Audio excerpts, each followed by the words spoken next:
Right, so ladies and gentlemen, Ackland here, and of course, welcome back to each and every one of you. And if you're watching this over on YouTube, please remember to hit the like button and also click the link in the description down below, because it is always better when it's live. Very happy Friday to each and every one of you. I do apologize sincerely for the lack of streams over the last few days. It's been less than stellar. Probably best way to describe that. Robotic Unicorn, by the way, thanks for the $20. Really appreciate that. The support is incredible. Even though I'm not capable of streaming, you guys keep supporting, so I really appreciate that from the bottom of my heart. Yeah, we've got some reactions to do. We've got a shit ton of Reddit stuff that needs to be done. So it's going to be, I hope it's going to be a good day. You know, I really hope that we're going to have a good day of streaming. We'll see what trouble we can get into. I don't even know what I'm going to be playing yet today. Maybe some League of Legends. I wonder, can we do some League of Legends? Am I in the mood still for League of Legends? Because I was in the mood for League of Legends. Just not sure if that's still the case. I don't know. Minoir, how you doing, brother?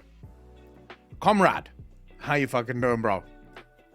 Oh my god, it feels good to be back, dude. So good to be back. Oh, load shedding is finally giving us a decent window to stream in. That isn't just like 2.5 hours here, 2.5 hours there.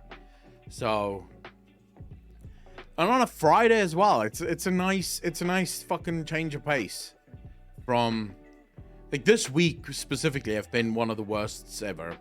How long do you have today? As long as I fucking want. Like my power's only going out tonight at 10.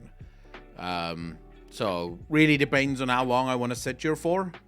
And I guess how long I feel energetic enough to entertain. So probably 4-6 hours, at the like very least. I would expect 4 to 6 hours, like normal stream, basically. Again, all of that depends, because I don't really have an end time for streams. My time for streaming, Abaddon, how you doing, brother? My time for streams is almost always, as soon as I start feeling the energy sort of dip and people sort of get a little bit like bored. Abaddon, you bastard, thanks for the Prime sub, really appreciate that. 3 months, part of the DJ Nation, appreciate you. Thank you. As soon as I feel it dipping, I'm like, okay, never mind. It's end the stream here. You know, everyone's been entertained. The energy's going fucking nowhere, and I'm not gonna sit here and like try and milk it, because you do get people that do that, right? I'm sure I did this last week. Well, if you're giving me money twice, Abaddon, I'm not gonna say no. I do appreciate it, nonetheless. But no, yeah, it's been this week specifically. I think have been one of the worst load shedding weeks ever, and not in terms of overall hours off, but in terms of when that power is off. Like, I don't... If the schedule is, like, during the nighttime, that doesn't matter, right? Because I'm sleeping, who cares? But this week, all of my power outages have been, like, 10 to 12, and then 2 to 4, and then 8 to fucking 10, you know? Or, what was it yesterday? Yesterday was 8 to 10 in the morning, so I got my power back. Then I did the podcast with Rurikon. As soon as the podcast was done, the power went out at 2 o'clock. So it was supposed to come back on at 4 o'clock, but it didn't. It only came back at like 5:30, almost 6 o'clock. And then at 8 o'clock, it was out again. So it was like, dude, when the fuck am I supposed to stream here? Like, what the fuck?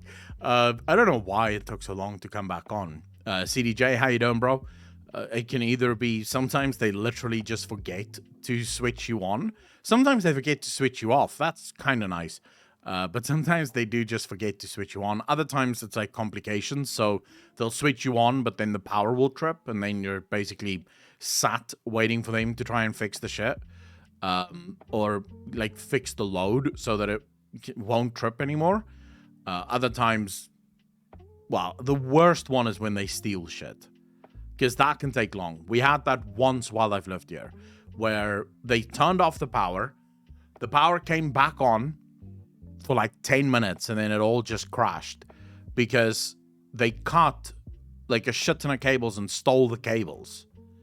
And that took an entire weekend with no electricity. For a fucking whole weekend, there was no electricity as they were fixing the fucking cables. That's miserable. So every single time the power goes out, I have this fear in the back of my head that just goes, dude, they're stealing the fucking cables right about now. Like, I've had this thought where I thought, you know what? I need to figure out where the substation is so that whenever we get load shedding, I'll just drive to the substation and just go guard it to make sure that they don't steal the fucking cables. Yeah, I'll just sit there reading my book. I started reading The Dark Imperium, boys. What a book. Oh my God, what a book. I started reading it last night because I finished 1984 like 2 days ago or something. So last night I started reading. I'm already on like page 112. I can't put the fucking book down. I have half a mind to literally sit here and read the book to you guys, but I think that would be against copyright.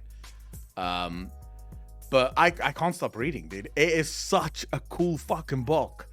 And I don't know why people don't like Gilliman and the Ultramarines. Gilliman is fucking badass, dude. Like, so badass.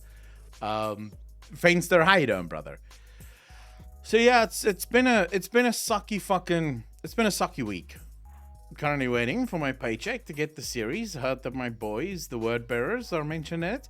Yeah. So I won't spoil anything for you, Minor, but the war that I'm currently reading has the word bearers in it. Because people are obsessed with grimdark, and Gilliman isn't very grimdark. I would disagree with that, Fainster, because I actually think that Gilliman is like the epitome of grimdark. Because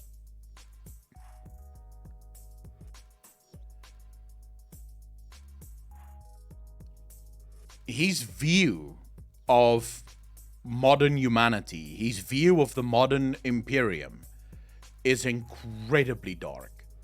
Like, it is almost disgusted. Like, when I read his inner monologues, I get the sense that he's disgusted with the sort of where the Imperium of Man went wrong and what the Imperium of Man is all about now. It's quite interesting to see the Imperium of Man from his side.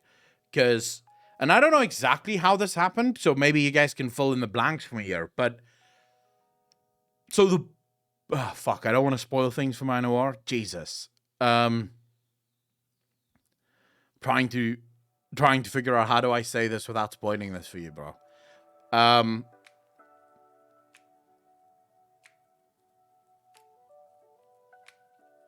Fuck. I don't think I can. I don't think there's any way to say this without spoiling it for you.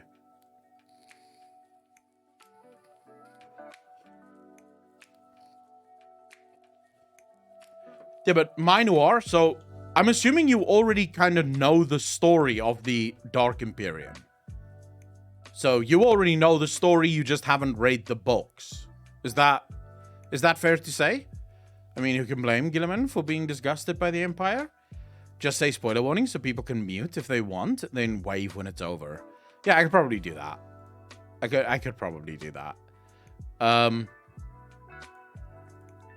So, alright. This is giant spoiler warning, and I'll do this. Like, literally, I'll do this as soon as we're done with the spoilers.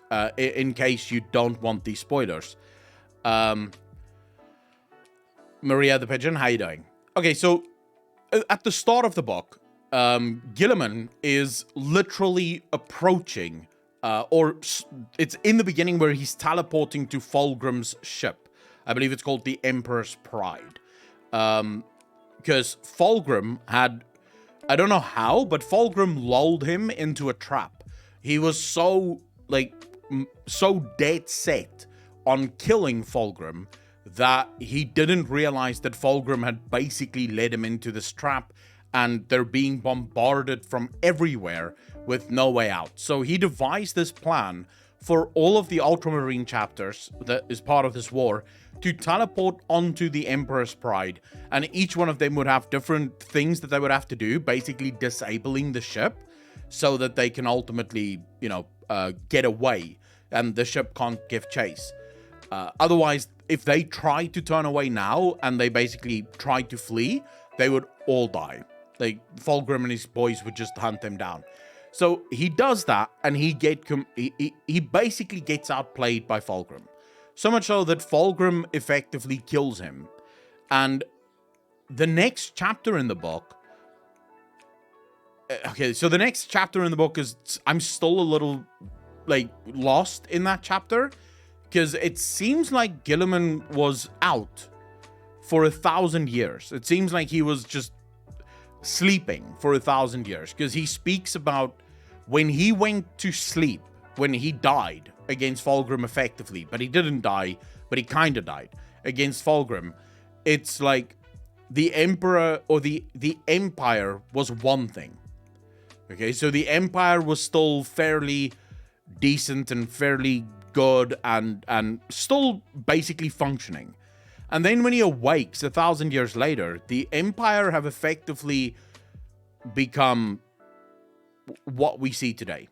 It is just horrendous. The people of the Empire live in terrible conditions. And he basically succumbs or awakens to this terrible universe that he knows the Emperor never wanted. Oh, yeah, it was like 10,000 years. Sorry, Alton. Yeah, you're correct.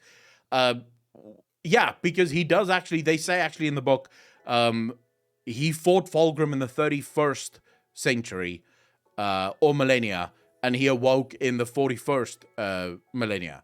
So you are correct. It's 10,000 years that he went into this coma, and now he's back, but everything changed. Because now, the people of the Empire worship the Emperor as if he's a god. He speaks about the Grey Knights, and also there's one, at least that I know of, bodyguard. Is it something Custodes?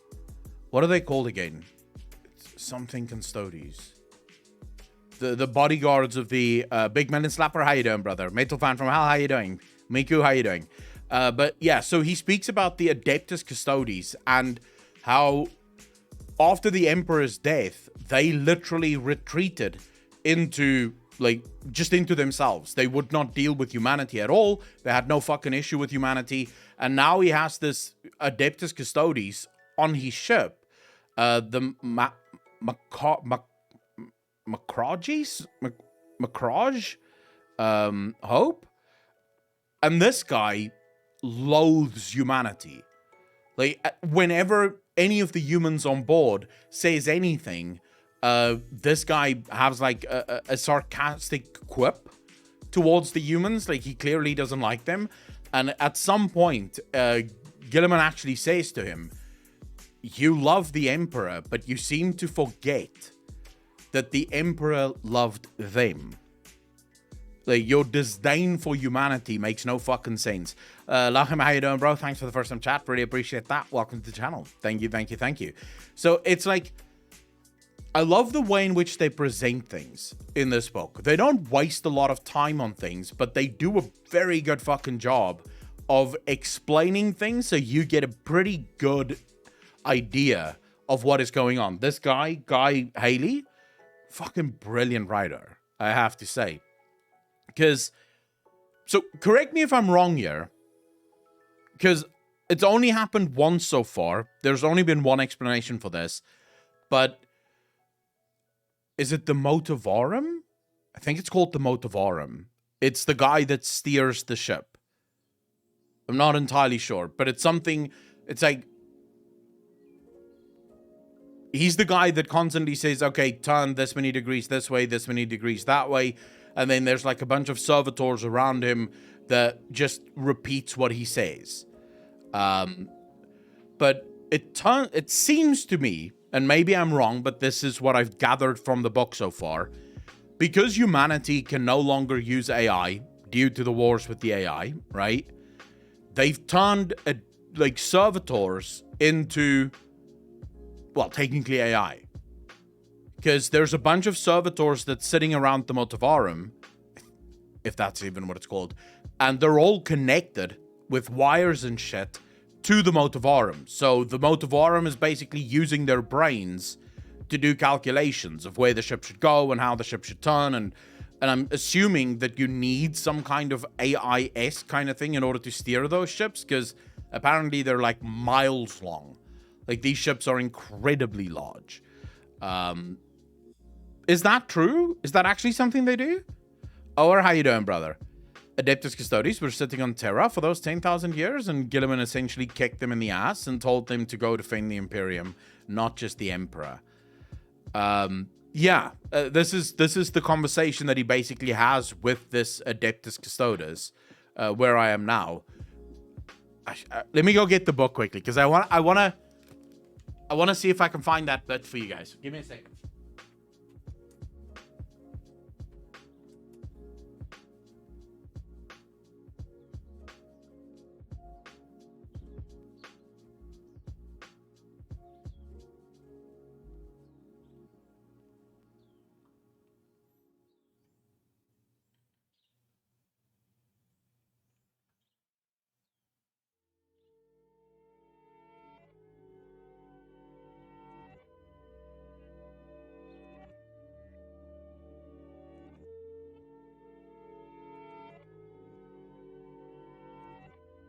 You have reached the voicemail box of Kino. All right. Yeah. The Dark Imperium. So, this one. And it is just fucking brilliant. But I'm trying to see if I can find... Oh, yeah, here it is. Okay, so listen to this, right? This is so good about fucking... This is why I think I like Gilliman so much. As one, the enemy opened fire with their prow weapons. Lance beams slashed across the void, slashing and blinding displays of displacement energies on the void shields. A glancing blow of the... I don't know how to pronounce this word. Macrage's honor, I'm assuming. Forward shield lit up the deck with the lilac discharge. Energy waves from an off-target Nova cannon sent ripples of sparks over the flagship's escorts. They are targeting our position, said the Master Augurum. Is that correct? Augurum? Yeah, Macrage. I'm not entirely sure how to pronounce half the fucking words in this book, if I'm honest with you. And it's not like I don't think there's anything that can actually help with that. But yeah, that is the home planet of Gilliman. All right, well, Macrage, however you pronounce that. Okay, so the fuck kind of song is this? Skip that shit. Okay, so he says here, the Augurum says, they are targeting our position, said the Master Augurum. Any fool can see that, muttered Colquhoun. All right. The Tribune's contempt for baseline humanity troubled Gilliman. You have spent your life guarding the Emperor, yet you forget who the Emperor guards in his turn, said Gilliman. Be more forgiving. As you wish, said Colquhoun. And they actually, just a little bit earlier, they speak about how Colquhoun doesn't actually like when Gilliman gives him orders. He actually gets visually annoyed whenever Gilliman gives him orders, because for the Adeptus Custodes, the Emperor is the only one that's allowed to actually give them orders, but since Gilliman have been basically made the Emperor's voice, they have to follow him, and he does not fucking like that. Macrag? Ah, okay, so it's Macrag. Okay, I understand that. But that was... So, the reason I read this to you, you could... Like, a lot of writers would take an entire chapter to describe the attitude that the Adeptus Custodes have towards humanity. And you could, probably, you know, you could mouth off a bunch of different fucking examples of how the Adeptus Custodes did this, that, or the other, you know, whatever the case might be. But the writer, Guy Haley, in literally 2 sentences, just 2 sentences, You have spent your life guarding the Emperor, yet you forget who the Emperor guards in his turn, said Gilliman. Be more forgiving. Just in those sentences, you have all you need to understand how the Adeptus Custodes views humanity. I like writers like this. I hate when writers think on your behalf. I'm a huge fan of writers that basically just go, look, I'm going to give you the baseline information that you need here, and then you're on your own, right? From there, use your fucking imagination, try and figure it out for yourself, because, you know, that's why you have an imagination, is so that you can figure this shit out for yourself. But yeah, I'm having so much fun with this book. I spent the morning actually on the beach reading the book, because I had no electricity this morning. The power went out at 6 o'clock. So I was like, fuck, I'm awake now. So may as well go down to the beach, just fucking chill there, read. So I had a cup of coffee, sat on the bench, ocean waves, people jogging by, and just me fucking reading. And at some point, I'm sitting there reading, right? And I'm deep into this fucking book now. I'm ready. This war is happening and I'm there. It was at the point where they're on the planet, is it Laz or Lar? Lax. On the planet Lax. Must be Lax, or is it Iax? Actually, I think it's Iax. On the planet Iax. And it's been turned into a hospital planet. It used to be, I think, an agricultural planet, but it's been turned into a hospital planet where the war with Nurgle is just millions upon millions of soldiers every day come to this planet in order to be cured of the plague and pestilence from Nurgle. And as I'm reading, a guy walks by and he's like, oh my god, Warhammer 40k? Dude, that's a good book. I'm just like, oh, yeah. Just like a random guy at the beach that just fucking wanted me to know that I am reading indeed a good book. Was Massive Agri-World? Yeah. And, well, what's funny is the Ultramars, so the people of Ultramar, claim that this is the kind of guy that Gilliman is. He's the kind of guy that believes in life. The reason their armies are so efficient is because they don't just leave their people to die. They actually do try to heal them, and they do try to take care of them. And Gilliman, sort of, in his inner monologue, Power Pig, how you doing, bro? Sort of finds this almost ridiculous, because that's not the kind of guy he is. So it almost seems to suggest that Gilliman would be perfectly fine with millions of fucking humans dying. It's war. That's what's happening. And it sort of makes sense to me, because while Gilliman did care about the lives of his soldiers against Fulgrim, right, he still had no problem sending them to their deaths. Like, he didn't want them to die. It's not like he was just sending them in fucking one after the other to die. But he knew that most of them wouldn't make it out, and that was perfectly fine. That was the price that they would have to pay. So yeah, they sort of it seems like the people of Ultramar specifically kind of turned Gilliman into a godlike figure. Not that they worship Gilliman, but definitely they've almost idolized him. They've turned him into this thing that you should strive to be more like him. So if the Emperor is God, he's kind of Jesus to Ultramar. Like, he's Jesus. You have to be like him. You have to live like him so that you can be perfect and pure in the eyes of the Emperor. But what I loved most about this so far, Gilliman smirks and gets annoyed every time people treat the Emperor as a god. Like, you can see it. I say see. You can see it in your mind. Like, he gets super fucking annoyed. Like, he genuinely wants to tell people he's not a fucking god. Fuck off. Right? Just stop.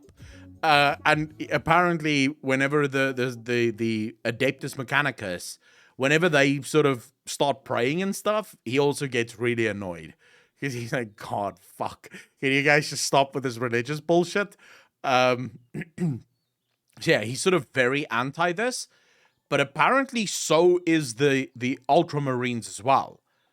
Apparently the Ultramarines are also, all of the Ultramarines know the same as their father does, that the Emperor is not a god. They do not worship the Emperor as a god. They do not look upon the Emperor as a god. It seems like it's everyone but Ultramarines. And, of course, their gene father, Gilliman. Walk in his image. Yeah. As you're reacting to stuff today, is it House Reach Day today? Or will it be top of the rated reactions? Top of the rated reactions, most likely.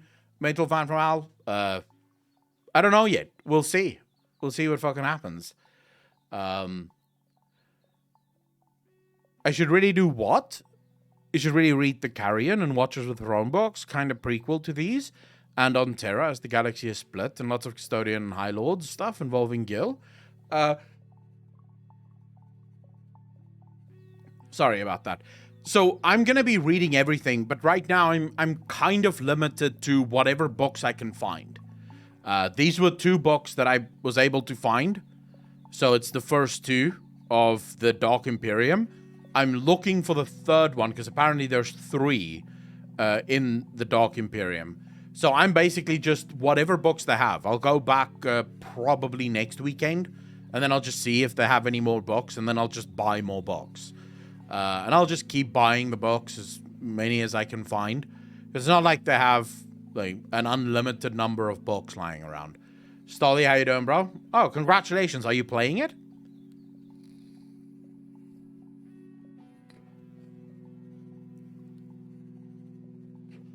Max, the Night Lords video.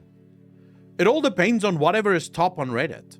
You know, I literally go off of Reddit. So if you have videos that you want me to react to, just head over to fucking Reddit and suggest them there. People upvote and I react to whatever people upvote. It is the best way for us to do this. Otherwise, we're fucking just never gonna get to anything that people actually want to see. The top videos on Reddit are all the same Bricky video.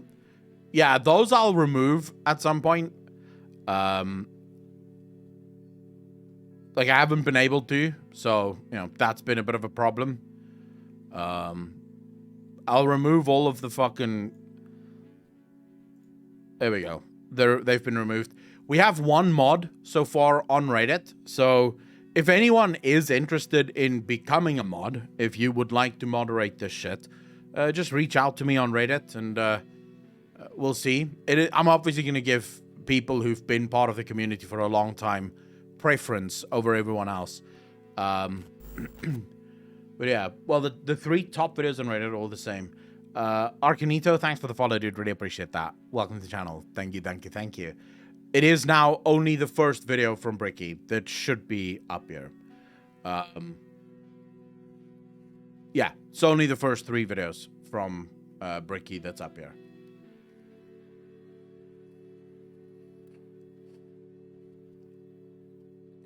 I'll figure all that shit out. Like, I was gonna do all of that shit this week, but that wasn't really fucking possible. This week have been rough, so I can only apologize to all of you for the lack of content, the lack of streams, the lack of everything. The load shedding is miserable, and this week specifically have been quite miserable due to the times. Hey dude, been loving Frozen Sodium Throne content, Arcanito. Thank you very much, dude. Really appreciate that. I'm glad you like it. I have fun doing it. We literally finished a new episode yesterday. So looking forward to seeing everyone's reactions to those. Because on yesterday's one, we did shit on the AAA gaming industry quite a lot. Because there was like a lot of bad news that came out in the AAA space. Like fucking Ubisoft now charging $70 rather than just $60 for a game. Dude, this is honestly one of the things that probably annoys me more than anything.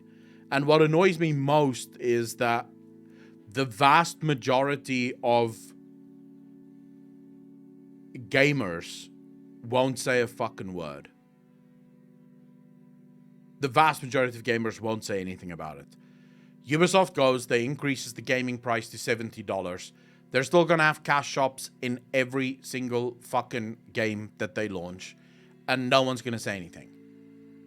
Even though their entire shtick for why they needed cash shops in the first place was because technically they should be charging $70 per game, but because gamers will not pay $70 for a game, they have to have cash shops in order to make up the difference, because games are so fucking expensive to make nowadays, and they can't make the games anymore and make a profit if they don't have a cash shop in it. Now they are charging $70 per game, and they're still going to do cash shops, so what's the next number going to be? Well, actually, we should be charging $80 per game, but since you guys won't pay $80, we have to charge you fucking $70 and have cash shops. And most gamers will still just gulp this shit down like, oh my god, they have to make money, bro. And I think what's more annoying is that most gamers haven't even realized that the original story was a fucking lie. I mean, Ubisoft is paving the way. If you think you're going to get a AAA game for less than $70 in a year from now, you're fucking high. You're coping. That is a massive cope. Every single AAA company will be increasing their price to $70 because they can, because Ubisoft is doing it now. And if Ubisoft can do it, we can all do it. So only recently learned about Ubisoft, the AC DLC scandal. Wait, what was the DLC scandal? I've not bought a Ubi game in years. The bugger abandoned Might and Magic X with game-breaking bugs. Dude, Ubisoft, I would say, they're like quietly the worst gaming company in the world. I say quietly because EA and Blizzard and Activision and companies like that, they sort of make headlines consistently for some of the disgusting shit that they do. Ubisoft have become so disgusting that it's not even worth writing headlines about them anymore. Like, why would you? Because every single thing they do is just on another level of disgusting. They've basically copy-pasted all of their game genres into the same thing. Like, whether you're playing Assassin's Creed or whether you're playing Far Cry, it's the same game. It's got the same open world. It's got the same mechanics in the open world. Literally copy-pasted. Just different worlds, right? It's got a different skin. It's truly astonishing. Also, and I should point this out, it is the first ever company in the gaming industry's history that had pay to win in a single player game, in Assassin's Creed Origins. They actually had pay to win. In the cash shop, you could buy upgrades and better gear in the cash shop for money in a single player game. There's no online element to this game. There's no competing against other people. Single player game with fucking pay to win elements baked right into it. That was just next level shit.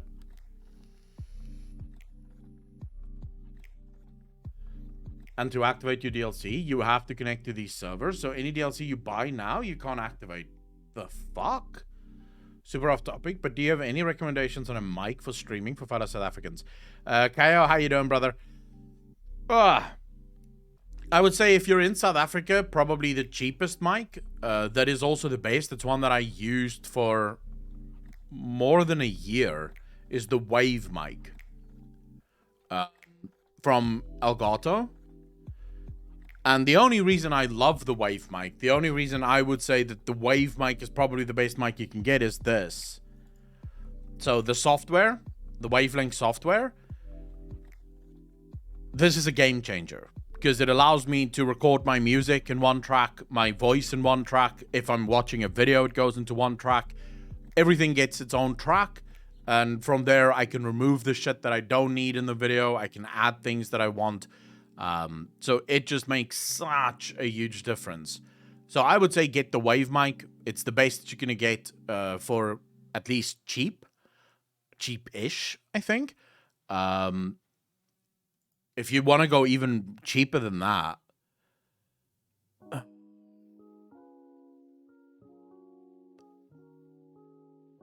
I'm trying to think. What would be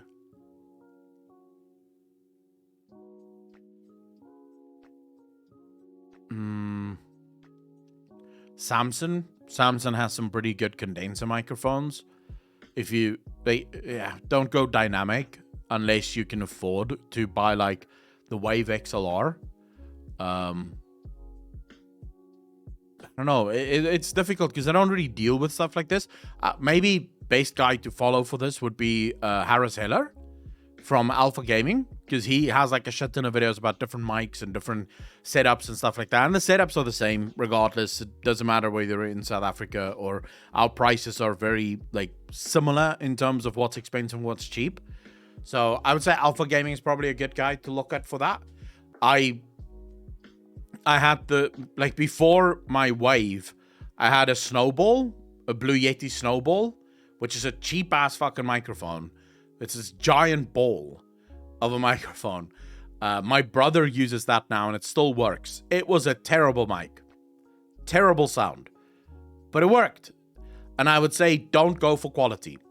Do not buy this when you're just starting out, KO. There's no point.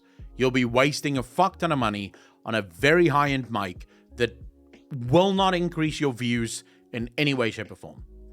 Don't buy a super expensive camera. Don't buy super expensive equipment. Don't even waste your fucking time, because you're not going to make money in the first year, even 2, even 3. So why would you spend money on something that isn't making money yet? Just start with whatever the fuck you have available and work your way up from there. The worst thing I see from people, and I saw this on Reddit not long ago, like maybe last week before last week, someone came in and said, just about to start streaming. This is what I bought. What do you guys think? Do I need anything else? And this guy had the Shure SM7B, giant fucking Rode arm, like mechanical mic arm, best camera that you can fucking think of. Like Canon, I can't remember, was it a Canon or a... I think it was Canon D something. It's like a fucking super expensive DSLR camera. The capture cards from Elgato. This guy, like, kitted out to fuck. And I'm like, bro, you're gonna start streaming now? You have no YouTube channel, no Instagram following, no Twitter following whatsoever. You've just spent nearly $5,000, maybe even more dollars on a setup that will not return that investment, most likely forever. Because the truth is, the vast majority of people that stream on Twitch will never make money. That is the truth. It sounds miserable, it sounds horrible, but that's the truth. Vast majority of people that start streaming on YouTube or on Twitch will never make money. The base mic also doesn't help too much if you don't know settings and such. Oh, Ethereal, that's so true. That is so true. I'm pretty sure I sound pretty shit right now because I've reset my PC and I have not had the time yet to sit there and play with the settings, because that's actually the most important part, is you have to get the gain just right. You have to get the noise gates and the noise filters and the compression, and everything has to be just right in order to make even the best mic. Actually, I would say the better the mic gets, the more the settings matter. Because these mics will catch everything, even if it's horrible. If it's horrible sound settings, it's gonna fucking give your audience horrible sound settings. With cheaper mics, you can sort of get away from it, because it will oftentimes have like built-in horrible compression shit that goes on, and it just sort of screws itself over. And there's not much you can do about that. Camera matters even less if you mostly play games and 5% of the screen space is cam. Gameplay true, but you do need a camera, I would say.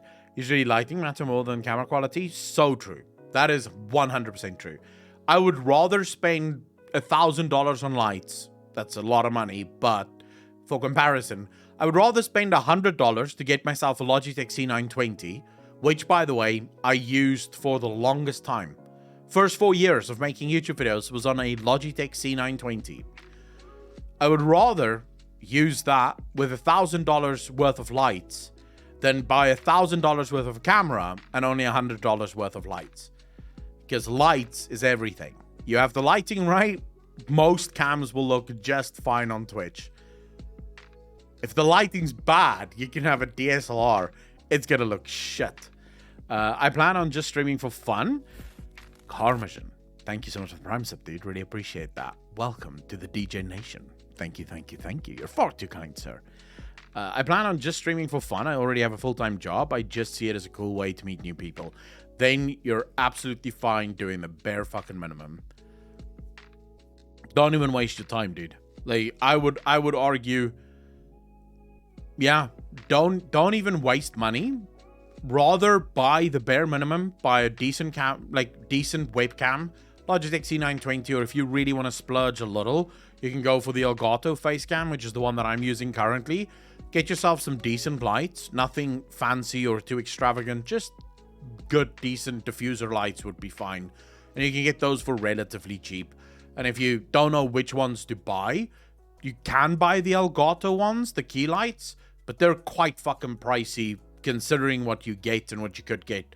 I don't know what the markets are like these days. When I bought my lights, the Elgato key lights were the cheapest that I could get. The other ones were all studio level lights, and I wasn't going to spend $1,500 per light. I was just like, no, fuck that. I'll just have fucking Elgato key lights then. Denim, how you doing, brother? No. We've just been fucking hanging out, talking about stream setups and stuff. But no, yeah, if you're just gonna have fun, don't even fucking waste your money. Get bare minimum stuff and just start having fun. And then what you could do is all the money that you do eventually make, you could use that to increase your setup, you know? Denim, thanks for the follow, bro. Really appreciate it. Welcome to the channel. You can make 3-point lighting very cheaply. Gameplay, I wish I had pictures of this. My first ever lighting setup. I was telling Rurikon about this the other day. So I had heard that lighting was all the rage, right? I was watching Alpha Gaming and he was explaining what a difference lighting makes. And up until that point, I had literally been making videos just with my overhead light. I didn't own any lighting setup whatsoever. I just had the overhead light and that was it.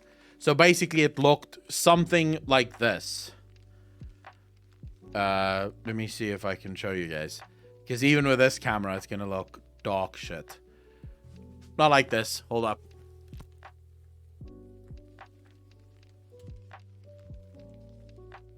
Basically, this was my first videos. Obviously turned up a little, so I would actually go... Hold up. Let me just change the ISO a little. Right, so I'm trying to see if I can get it just right. So it was something like this. As you can see, it's fine-ish, but definitely not great. You know, definitely not the way you want it. Let's just get back there. So yeah, I started with that. And then I heard that lighting is everything and you need to get the lights just fucking right. And I was like, okay, no problem. So I started looking for lights. But now you have to understand, you're talking to a guy that has no idea which lights are good, which lights aren't, what the settings should be. And I didn't have money, right? I was basically 3 years into YouTube. I wasn't making crazy amounts of cash. I was making at most about $700, maybe $800 a month on YouTube. And Twitch, maybe $100, $150, maybe. So I was living at about $950, which is fine in South Africa. You can live decently well on that, but you're not spending money on shit, right? At that point, you're not really buying crap. You're just sort of surviving. So now I'm looking for lights, and I can't afford any lights. So I thought, yeah, how fucking hard can this be? So I bought. Oh my god, I'm a little ashamed to say this. I bought normal, like, bed lamps. You know, just a normal fucking bed lamp. And I got one of them pure white and the other one yellow white. And they were too bright. Like, my Logitech C920 would fucking wash me out. I would look like a ghost on that thing because they were way too bright. So I ended up buying, but then when I turned them towards the wall, they weren't bright enough. So I was like, fuck, okay, that's not going to work. So I went out and I bought wax paper. You know, normal baking wax paper, the stuff that you put at the bottom of a cake for it to bake. Yeah, I bought wax paper. And I just cut out like little squares of wax paper, like 3 or 4 of them, over the fucking lamp with a piece of string tied around it to keep it in place. That was my diffuser. Fucking homemade. Worked like a charm, bro. Light looked beautiful. I eventually replaced them because the lights broke, and I was like, okay, I have a bit more money. I'll buy myself some proper lights now. And I'm not happy with the lights that I have, but they are a hell of a lot better than the ones that I used to have. I feel like I have also done this. Well, what are you supposed to do when you don't have money, but you also don't want to look like a fucking budget YouTuber? You make do, right? And that entire lighting setup cost me like fucking $40, maybe? And it worked. I've used wax paper to make DIY light box. Yeah, I didn't even do light box. I just fucking just slapped that shit right onto normal bait lamps, and that was it. Yeah, I made the mistake in the beginning. So after the bait lamps, I could upgrade a little. I had a little bit more money. So I ended up buying floodlights because I thought to myself, right, if I get floodlights, that's really bright, and then I can diffuse those down. That was the biggest mistake of my life.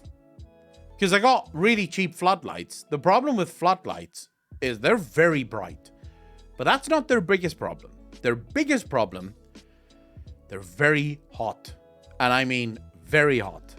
And at the time, I was streaming from a room that had no windows and no air conditioning. It was only a fan.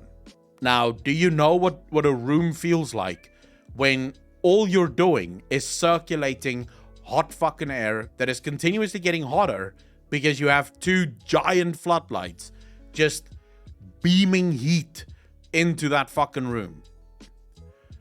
I would sit there, right, and I would make videos. After 20 minutes of making the video, I had to get up and go outside just so that I would stop sweating. Like, it would just be fucking sweat dripping down. I would have a towel next to me constantly so that I could pause the video and just sort of wipe the sweat off so I'm not sitting there fucking glowing in the lights in the camera and shining. It was miserable. And that was the moment that I said, okay, no, fuck this. I need to get proper, decent studio lights. I have to get, a proper light that isn't gonna fucking cook me alive. Pretty much. You think about it, that wax paper was probably a huge fire hazard.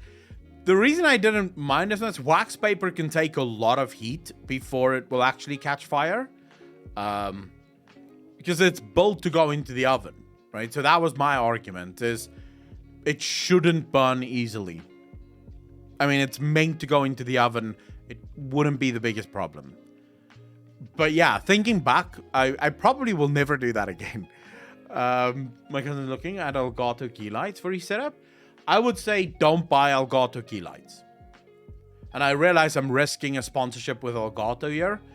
But if I could give people advice, I would say never buy the Elgato key lights. These are the ones that I have. And they're lovely. They work beautifully. Except for one problem. Just one. This is how you turn them off and on. There are no buttons on the light to turn it off and on. It works through Wi-Fi. The app doesn't always work. Sometimes you'll turn on the app and only one of the lights is showing up. And you go, fuck. So you refresh it, only one light shows up. So you turn the light, because it does have a button at the back that turns it on and off. But the on and off simply means that it's on now, so the app can turn it on. It doesn't stay on. It goes on for like 5 seconds, and then it goes off. And it just won't pick it up. And those are the days where you go, right, I have no idea how the fuck I'm going to get this light on. Because apparently the light isn't there now. And the app doesn't see the light. So you either make do with one light, or you don't have a fucking light. Or you don't do whatever the fuck you were planning to do. I would say get yourself proper lights that don't work with an app. Or if they do have an app, they still have buttons and knobs at the back that you can sort of tune the heat with and tune the brightness with. The app is just miserable. I don't know why Elgato would charge, what was this? It was like $400 a light or some crap like that with import tax.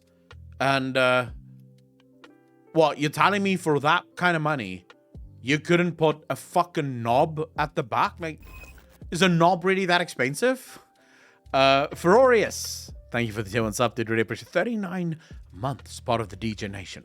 Appreciate you, brother. Thank you, thank you, thank you. The same reason why BMW has an onboard computer to make the button a subscription service. Fuck, I would pay the subscription if I got the goddamn button. Like, if they came out and said, hey, it's $4 a month for a button, I'd be like, yeah, okay, fine. Give me the fucking button.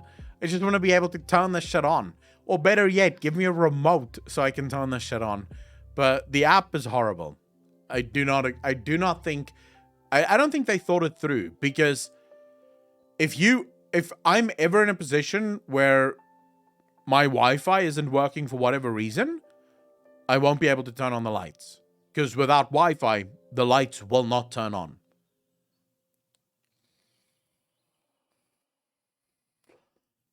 Yeah, everything's become a fucking service now. I don't know if you guys have noticed that. It used to be you would go into the shop, you'd buy yourself a car, and that's the end of the fucking agreement, right? You have your car, they have their money. And that would be the end of it. It's not like that anymore. Nowadays, you go into the fucking store, you want to buy a car, and there's like a million different subscription services that you can sign up for, albeit the maintenance subscription, or the fucking this subscription, or the roadside subscription, or the instant super duper helicopter subscription in case you need a fucking helicopter someday. It's like, Jesus, fuck, I just wanted a car. Like, just give me the car. I don't know why I have to fucking pay extra for this shit. And I reckon there's gonna be, one day soon, you're gonna walk into a store and they're gonna be like, okay, sir, do you want a car? And you're like, yeah. Give me that BMW 3 Series, please. I'm like, oh, no problem, sir. Would you like the standard edition? Would you like the exclusive edition, or the deluxe edition, or the collector's edition? And you're like, what's the difference? And like, oh, sir, here's the list. And it's like pages and pages of lists of different things. So the standard edition comes with a steering wheel, but no pedals, and also no starter. Those are extra add-ons that you can buy later if you get tired of pushing your car around and not being able to turn. But if you want to be able to turn, you have to actually get the exclusive edition, because it does actually have a steering wheel as well as some pedals. You still don't have a way to actually change gears, but at least you can drive in first, because they do put it in first for you at the store. But if you want to go into others, you can either download the app for, say, $4 a month, and then you can change gears on the app, and the car will change gears as you change gears on the app for $4 a month, or otherwise it won't work. And then you'll get another edition that actually only gives you a certain amount of hours that you can drive, and you have to pay if you want to drive more hours. So maybe that will be like, you go in, you buy your car, but it doesn't have a set price. Instead, it comes with a driving hour price. So you drive the car, but you have to purchase minutes in order to drive. And, X amount of dollars gives X amount of minutes. That's probably going to be the fucking future. Well, cars already do several editions, though it's usually about the extras. Yeah, I'm talking about the entire world is going to turn into everything is a feature.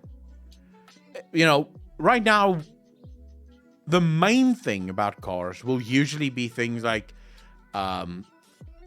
if you want leather seats or not. Do you want air conditioning or not? Some cars in South Africa will still do the whole power steering or no power steering. So it's small things like that. If you're driving a pickup truck, they'll ask you if you want the bumper thing in the front and the side skirts and shit like that. So it's extras. The car still comes as a single thing. But I think in the future, the car isn't going to be a single thing. Like, the car is also going to be a collection of fucking things. Oh, CD, that's actually perfect. That is actually perfect. You do have an air conditioner, but you weren't willing to pay $10,000 for the air conditioner. You instead decided to take the air conditioner on subscription, which means it charges you for every minute that the air conditioner is running, and you have to turn it on by app. That would be perfect. What would you prefer, a manual transmission car or an automatic transmission? I've never driven automatic. Most cars in South Africa aren't automatic. I've only ever driven manual. So I think I'd be quite lost in an automatic car. It would feel weird having a car that just automatically changes gears. That would freak me the fuck out. I would constantly want to change or shift gears myself. But I think if we're talking sort of convenience, then I would probably go for an automatic car. Although, if we're talking convenience, I would not have a car, which is what I don't have now. I don't have a car. I don't own one, nor do I want to own one. When I do need to drive, I'll just take Uber. And most of the time I don't need to drive, I can just walk. Because I live literally just opposite the shop.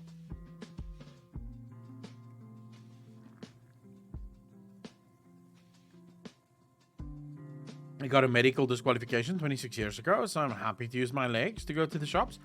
I do have to say I hate driving. I hate it. I absolutely hate the fact that South African cities are designed to make you drive everywhere, because everything is so far apart from one another.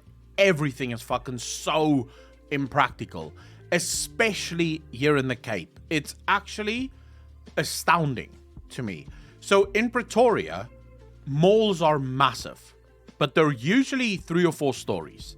So a mall can be usually like a block, like an entire block is the size of the mall, but then it's like 3 or 4 stories. In Cape Town, it's the first time in my life that I've seen malls just built flat. Like, here you go, here's a giant fucking mall. It's gonna take you 2 hours to walk through the whole thing. Good luck. Like, literally, they should have a sign before you walk in going, good luck, bro. Remember to fucking hydrate. Because, genuinely, you walk yourself to death in those things. There's everything. Just fucking walk. It's like, bro, this is so stupid. Because if you live on the other side of that mall and you want to go to a shop on the other side of the mall, you have to walk that entire distance before you even get close to where that other shop is. South Africa is just horribly built for pedestrians, and I hate it. Gasper, you're driving the thing that I fucking want.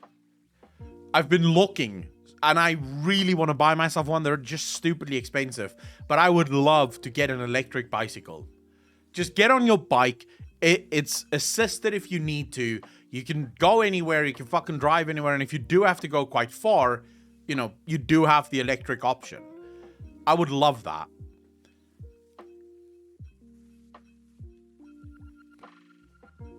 Have you seen the video series about walkable cities and city structure? Maybe I should recommend some of them in Discord. Carmagen, if you want to recommend anything, go over to Reddit to recommend them. But I did watch a video from a guy that basically spoke about how terrible Dallas is built. And then he sort of said in the video that all of the cities in the US are also incredibly bad. Because cities aren't built for people to walk. They're not built for people to actually walk. They're built for people to drive in. And if you think about it, driving is effort. I realize people are going to say, dude, you're walking, that's more effort. But it really isn't. If I'm walking somewhere, it relaxes me. It's relaxing to just walk and you feel the wind on your fucking skin and the blue sky and you see cars driving by and you see people walking by. It relaxes me. When I'm driving, I'm not relaxed because you're driving. You can't relax when you're driving. You have to focus on everything. And especially in South Africa, you have to think for the other drivers as well. I will say though, driving in Cape Town is the most triggering experience I have ever experienced in my life. I've never been so triggered on the road. I'm not a guy that suffers from road rage at all. But in Cape Town, I get fucking close, bro. The people here do not drive well. They drive incredibly badly. A while ago, like 3 months, I searched some secondhand ones, and those were so expensive. I wonder if I could find a secondhand one. Let's see. Secondhand electrical bike, South Africa. I don't think you'll find secondhand ones. I think you'll find it hard to even buy new ones.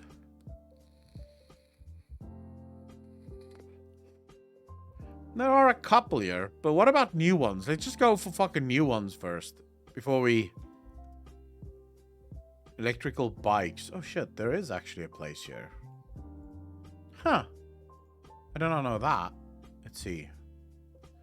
Pedego Electric Bikes, South Africa. Just drove for 8 hours, and yes, driving is exhausting. Marty, how you doing, bro? I hate driving. I like being driven.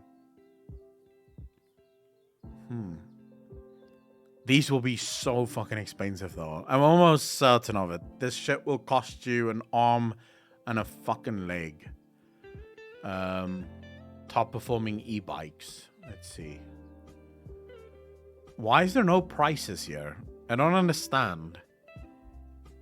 Is it because it's so bad that they just... Oh, yeah. Jesus. Dude, you realize this is the fucking price of a car? I'm not even fucking lying to you. That's the price of a car. You can buy like a cheapish car for this price. 3 quarters dead. How you doing, bro? Thanks for the follow. Really appreciate that. Welcome to the channel. Thank you, thank you, thank you. In pretty rural areas can be chill, not in cities though. I already had a normal bike and just bought engine plus battery. I think it's cheaper that way. I think converting it would almost definitely be cheaper. So if I'm looking at this thing, it's 100, let's see. Actually, I should have gone rand to dollar, fuck. But okay, so it's 143, what's that exact price? 143,980. 8,150 US fucking dollars, bro. Apocalypse, you bastard. Thanks for doing something. Really appreciate that. 36 months in a row. Part of the DJ Nation. Appreciate you, bro. Thank you, thank you, thank you. For Patreon podcast, also, are we still on for tonight? 6 p.m. your time? Yes, we should still be on for tonight, Apocalypse. I'll let you know closer to the time because it all depends on load shedding. But we should be fine. Some hardtail electric bikes because full suspension is generally more expensive. It also depends where you live. Dude, I don't know. I just think $8,150 is fucking stupid. You could buy a car for that. Now, if you're going to choose between buying a car and buying a bike, it seems like the choice is obvious. Even though you hate a car, you're going to get more value out of the car than what you're going to get out of the bike. Yeah, I'll just buy a fucking horse. Dude, that would be epic. We should bring horses back, actually. Are you even allowed to ride a horse in cities?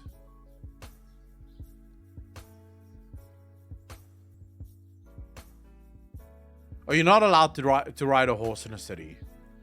Why not, though? Like, what the fuck is it to them? Worry about weather with a car? True. Very fucking true.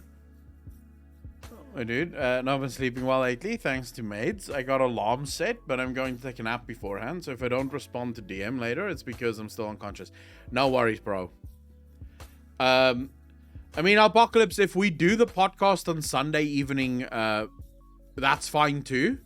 Because I have been uploading a shit ton of stuff to Patreon anyways. So it's not like, it's not like there's not been a lot of content. So if we do it on Sunday, it's fine too. So don't worry too much. Get your fucking sleep, bro. I'm still triggered by the load shedding anyways. Yeah, but fuck too slow. They have bus lanes. And a horse is faster than a bus. I know because I've been stuck behind buses before. They're annoying as shit. we should have horse lanes. Or how about the horses just go where the fucking pedestrians are? Because fuck them. They can walk around the horses. Dude, that'd be cool. If everyone just had fucking, like, horses again. Every month, the 1K from a horse and that toddler won't have a head. Yeah, but toddler shouldn't be behind the fucking horse. Electric horses. No, but this is a bike. Horse riding should come back. Dude, I fucking love that. Horses are cool. Rich people thing here. Expensive to maintain. Feed. Oh, horses are a rich person thing here too. It's funny. Well, actually, I would say horses is for very rich people. Or they are for very rich people. And also every fucking girl on Tinder.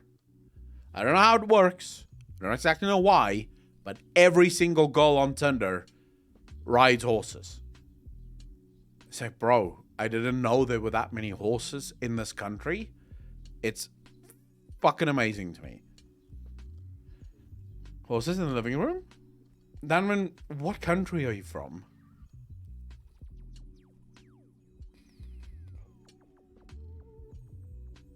P. Diddley, that's because Texas is the greatest state in the world. Live up northern USA, everything is more expensive. I would argue everyone should just move to fucking Texas. Is that a horse? Luxury. We call them suburban horse girls. Dude, okay, well, something that's really surprised me on Tinder, if there's ever been a surprise on Tinder, I would say it's the amount of people that just have money for traveling. Every single bio of every single girl is like, oh my god, I'm a citizen of the world. I love traveling. I've been to this many countries. And I'm like, dude, how the fuck are you living? How the fuck do you afford that? I make okay money and I couldn't. Even if I decided to go to one fucking country, I'd be bankrupt. And this person is just jetting off every month to a new fucking country. I don't get it. I don't understand how everyone loves traveling. Everyone travels all the fucking time. And they also like riding horses. So OnlyFans money? I don't even know if it's the OnlyFans money, to be fair. I mean, I don't know how many girls there are in South Africa that do OnlyFans. Probably a lot. We got guns, steaks, barbecue, and horses. And you have cowgirls, which is actually your biggest asset. In this moment, some species of horses are like 10 times the price of a car. Texas has their own power grid. Traveling is tiring. Dude, I hate traveling. So I got offered. I haven't heard anything back from them, so I'm pretty sure it's probably not happening. But about 3 weeks ago, I got contacted by a guy that I used to work with. For sponsorships. I used to do sponsorships for another company that he worked with. And he contacted me basically saying they want to fly me out to Turkey to play games for Halloween with a bunch of other content creators. And would I be okay with it? And I genuinely sat there thinking to myself, it sounds cool, but the traveling thing's a bit much though. I was tempted to text him back and be like, can't we just play it on our PCs? Like, I would love the money from the sponsorship because, you know, why not? But let's just play online. I don't want to travel to Turkey. It's a long-ass fucking flight. I've never been to Turkey, but I'm pretty sure I also don't want to go. Not that I have anything against Turkey. It's just Turkey isn't in South Africa.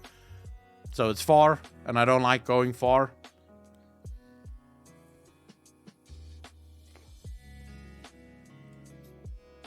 I would argue...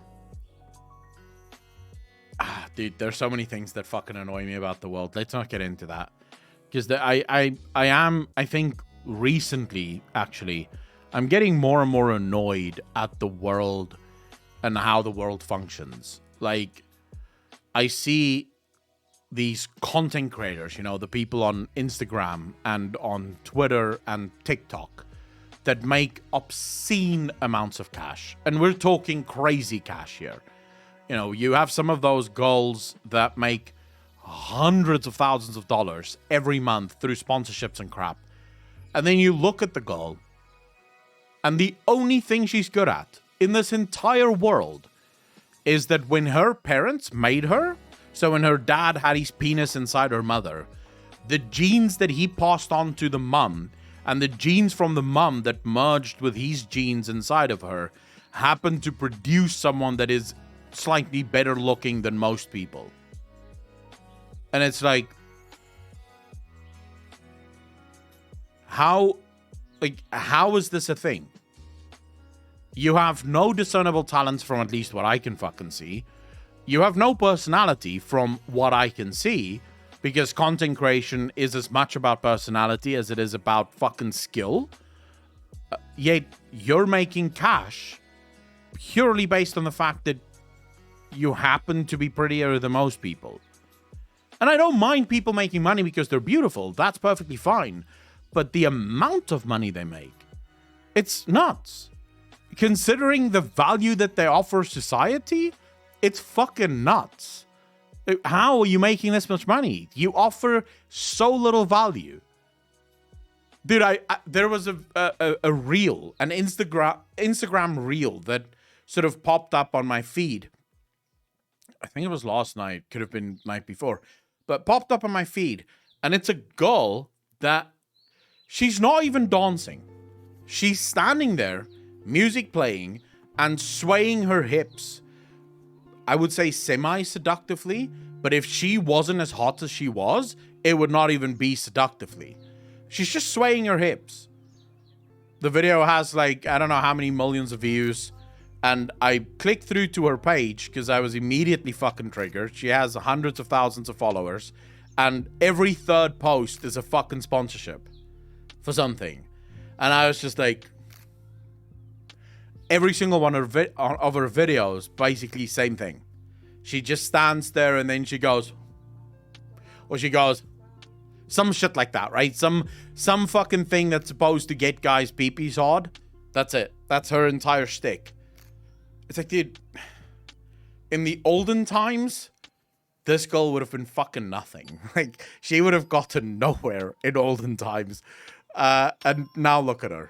Just making cash hand over fist because companies have cash to burn and they don't know what to fucking do with it. So they just fucking waste it on people that, I mean, I wouldn't trust her to sell me anything. If you're advertising on her channel, I'm not buying whatever the fuck she's advertising because the only thing I do know is that she's kind of pretty. I don't know if she's honest. I don't know anything about her personality. So I wouldn't buy anything just because it's on her fucking channel. Many things, like professional athletes getting paid more than doctors. Alderson, at least when it comes to professional athletes, there's a talent there. There's a talent that's being utilized. And you can understand the reason. So here's why I don't necessarily see that as the same thing. Why do people pay for sponsorships? Say, for example, a company came to me and they said, hey, Akalon, we want to pay you $1,000 for you to stream our game. First of all, that would be a horrible fucking idea considering how I stream video games. But let's say they did, right? They want to pay me $1,000 for me to play their game. Why would they do that? What would be, in their minds, what is the reasoning for them paying me X amount to play their game? 10 years of hard work. Yes, athletes are overpaid, but they earn their keep. Bottom was the last great comedy, in my opinion. I'm confused about so many things in life. I don't want to confuse myself intentionally by calling myself something I can't believe I am. What do you think you're not, Comagen?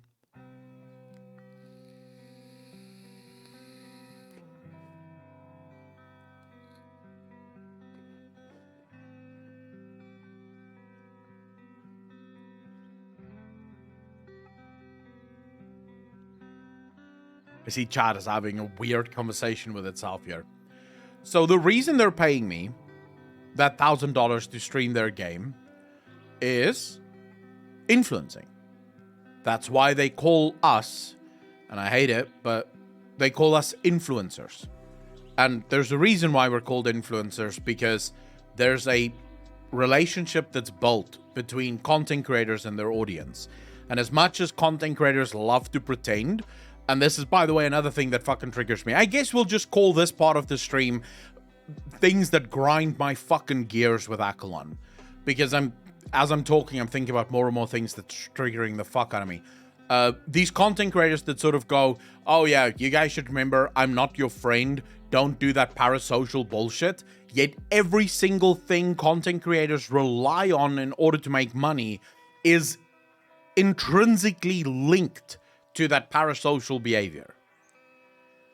Without parasocial behavior, without that parasocial contract, content creators would make fuck all money. Because think about it. How many content creators truly make content that you feel is worth $5 a month? Not many. The vast majority of content creators on this platform, specifically on Twitch. YouTube is a different story because there a lot of content creators try to do something cool with their streams. But the vast majority of content creators either sits and plays video games, like literally, that's it. They spend no time reading their chat. They have no community. They literally just sit there playing video games mindlessly or hanging out with other top streamers playing video games, or they sit mindlessly and react. And it boggles me that they get so many millions of views on their React content. When was this? Like maybe 2 months ago. I happened to come across one of the top streamers. I told you guys about this. He's React content. And it is... Actually, I could name the names. I don't like the guy. I don't know why I wanted to predict him. Hassan. Right? I'm watching Hassan reacting to a video. And I'm like, dude, what have you added to this video? It's you reacting for almost 30-something minutes. You said no words. Not a single word came out of your mouth. You effectively watched a video. You didn't react to a video. You watched a video. And your chat also happened to watch at the same time. And yet you're getting millions of views on you watching another fucking video. But anyways, you know, you have people like Hassan reacting to content. XQC also likes to react to content. And then you have people that just mindlessly play video games. Is that worth $5 a month? Most likely not. But thanks to the fact that you love hanging out with them, you love their sense of humor, you love their comedy, you love the atmosphere of the chat, you pay that $5. That is a parasocial relationship. It's necessary. It's how it works. But anyways, these companies spend shit tons of money. John, how you doing, bro? Thanks for the follow. Really appreciate that. Welcome to the channel. Thank you. They spend shit tons of money because they know when I'm playing a game on my stream, you guys see me playing this game, there's a higher chance that you are actually going to start playing the game too because I'm playing the game. And you trust me to tell you the truth whether I like the game or not. So they sponsor me hoping that I like the game, hoping that you guys will play the game because you trust me when I say this is a good game. Okay, so that makes sense.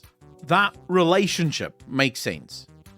Right? You can understand why the audience trusts the content creator for the most part. Let's be real. Most content creators these days aren't as trustworthy. And I'm actually referring to a number of larger gaming content creators that I've lost a lot of respect for. Specifically, I'm talking about some of the content creators in the MMO space that have started to take sponsorships for literally anything. Be it a very disgusting scumbag MMO or a disgusting scumbag mobile game or anything like that, they'll take every fucking sponsorship they can get. They will push those games as hard as they can for the $1,000 or $1,500 that they can make. Well, probably they make more because they get shit tons of views on their videos. Chris, thanks for the Prime sub. Did really appreciate that. 3 months, part of the DJ Nation. Appreciate you, brother. Thank you. Dude, it's worse than Raid Shadow Legends. Raid Shadow Legends is a miserable game, and I will never take any sponsorships for that. I'm talking about games that's just pure money-making machines. Like, the game's entire reason for existing is to sell people things. And these content creators will just fucking jump at it. It was like some tower game not long ago that actually was pushed by something called Towers, Fantasy Towers, or some crap like that. And people were just pushing the living fuck out of this game. You know, oh my god, you guys should absolutely join us for this Tower Fantasy, I think it was called, yeah. Or Tower of Fantasy, some crap like that. And they were just pushing it, like, literally aimlessly. And the game was shit. There was nothing good about the game. It was a cash grab from start to finish. But they did it because why not? Right? So a lot of content creators cannot be trusted anymore. But I would say when you make that argument that athletes are paid more than doctors, they fall in the same category as trusted content creators. When you see someone like Roger Federer wearing Nike shoes, you sort of trust him in that he's the greatest tennis player that have ever lived. And so if Nike is good enough for him to play tennis in, it's most likely good enough for you, right? So the reason for them making the crazy amounts of money that they make is usually because they're trustworthy and because they're household names. So I kind of understand that. I do think they have way too much power. I do agree with that. I don't think people should... I don't mind that people are making money, and I'm not really someone that... I don't care about, like... I'm not greedy in any way, shape, or form. I don't care what other people earn or don't earn. I just think... So 1984 actually had this incredible... Was it 1984? Actually, it wasn't 1984. It was... Oh my god, what's his name again? Fuck. Charlie Monk. Do you guys know who Charlie Monk is?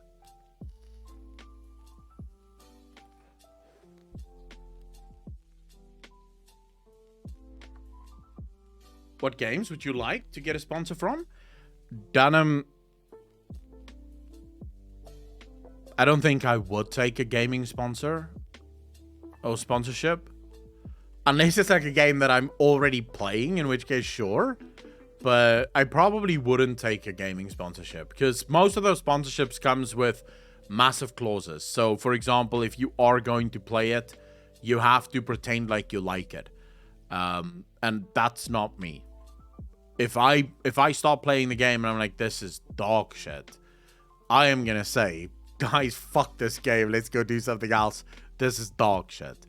Yeah, I'd probably take like a Final Fantasy 14 sponsorship because I've already played it. I know it's a great game. But yeah, no, I probably wouldn't take sponsorships like that. Whenever I do take sponsorships, it's always for products that I use myself or that I have experience with. So I have used it in the past and I know it's a good product. I won't just take sponsorships for any other, like, I don't just accept sponsorships. Okay, so Charlie Monk he's Warren Buffett's partner. So that should give you guys a decent idea of who he is. I was watching this speech of his where he's talking about the coming recession and how most people don't have a clue just how bad things are about to get. And he makes this argument, which was actually fucking incredible to me. He said, the world is not driven by greed, as most people thought it was. He said, the world is driven by envy. That's literally what drives our world. It's envy. It's, I want what you have. Right? And he then says, this is most likely why the Bible says, do not envy your neighbor's wife or even his donkey. Right? Because envy is fucking miserable. It makes you do terrible things. Because, you know, you always want more. And you always want what someone else has. Someone used this example the other day when I told them this. They said, there's a farmer that gets a lamp with a genie inside of it, and he rubs the lamp and the genie comes out, and the genie says to him, all right, listen closely. I'm willing to give you as many wishes as you want, but whatever you wish for, your neighbor will get double. And he's like, all right, cool. And he's like, I wish for a bigger farm. I want my farm to be twice the size that it is now. And the genie gives him a bigger farm, but obviously because he asked for twice the size of his actual farm, his neighbor now has 4 times the farm that he has. And he's like a little annoyed at the fact that, you know, he's got a big farm now, but his neighbor has a bigger farm. And he's like, all right, I wish for $1 million. And genie's like, yeah, okay, done deal. Here's your $1 million, but he gives the neighbor $2 million. And he's kind of really getting annoyed now because, yes, he has $1 million, but his neighbor has $2 million, so his neighbor is still fucking more richer than he is. And he's like, okay, give me a BMW. He's like, cool, no problem. But the genie gives his neighbor a Bugatti Veyron. And dude, this guy's fucking seething. And he sits there and he thinks, and he's like, take away one of my eyes. That's the problem with humans. No matter how much you have, you're always going to look to the people around you and be like, they have more than me. I want what the fuck they have. That's what I want. So the entire world is built on this premise of everyone envies everyone else. And I think it's made us lost complete fucking direction in like what truly brings happiness. I don't think people know how to be happy anymore. He plays into it too, so hard. Power Pig, what do you mean? Had to wish to lose half of his stuff? That's true. Yeah, he could probably have done that too, right? All right, I want you to take half of everything I own. And then he would have fucked his neighbor. But he would have also lost half of everything else, right?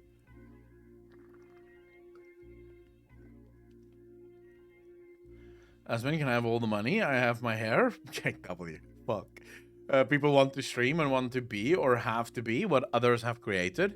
Then they quit so fast. Oh, yeah. Oh, yeah.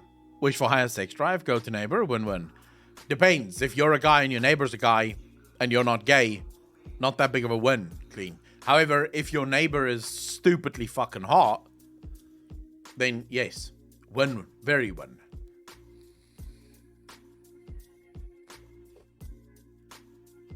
I don't know. I like to think that I'm not envious, but I think envy is like an incredibly human trait. And I don't know if, like, I obviously envy other people. I'm actually lying. I do. There are people that you see in the world and you do find yourself. I try to be conscious of it though. So whenever I see a content creator that's really doing well or popping off and they're getting like shit tons of views and their Twitch is doing really well, there's always that part of me that goes, dude, what the fuck? Like, that should be mine. I should be getting all those views. I should be making all that money. And then I always try to remind myself that the reason you're not there is because you're not good enough. It's as simple as that. You have to work harder. You have to try harder. You have to get to a place where that kind of growth is possible. And it helps sometimes. It doesn't help always. There are times where you just sort of have to let yourself go a little and just be salty for a while. And then it just works itself out. Born with rich enough parents. I don't know if I think your parents matter all that much. The reason you're not there is because you talk too much. Mads, that's probably true too. I do speak a lot. But no, I think you have as many... I think you have as much or as little success as you deserve. At least that's my opinion on it. Can you just wish for a big happy family? Which would mean the neighbor gets 2 big happy families, and then you can inform one of the families about the other and watch chaos unfold. Jesus. Profile, how you doing, bro? I mean, we are now starting to devise some pretty devilish schemes to fuck the neighbor out of all of his shit, right?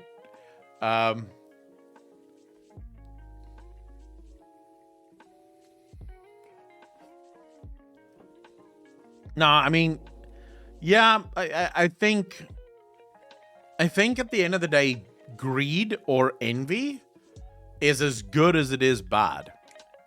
I don't know if the world would function, or at least properly function without it, you know?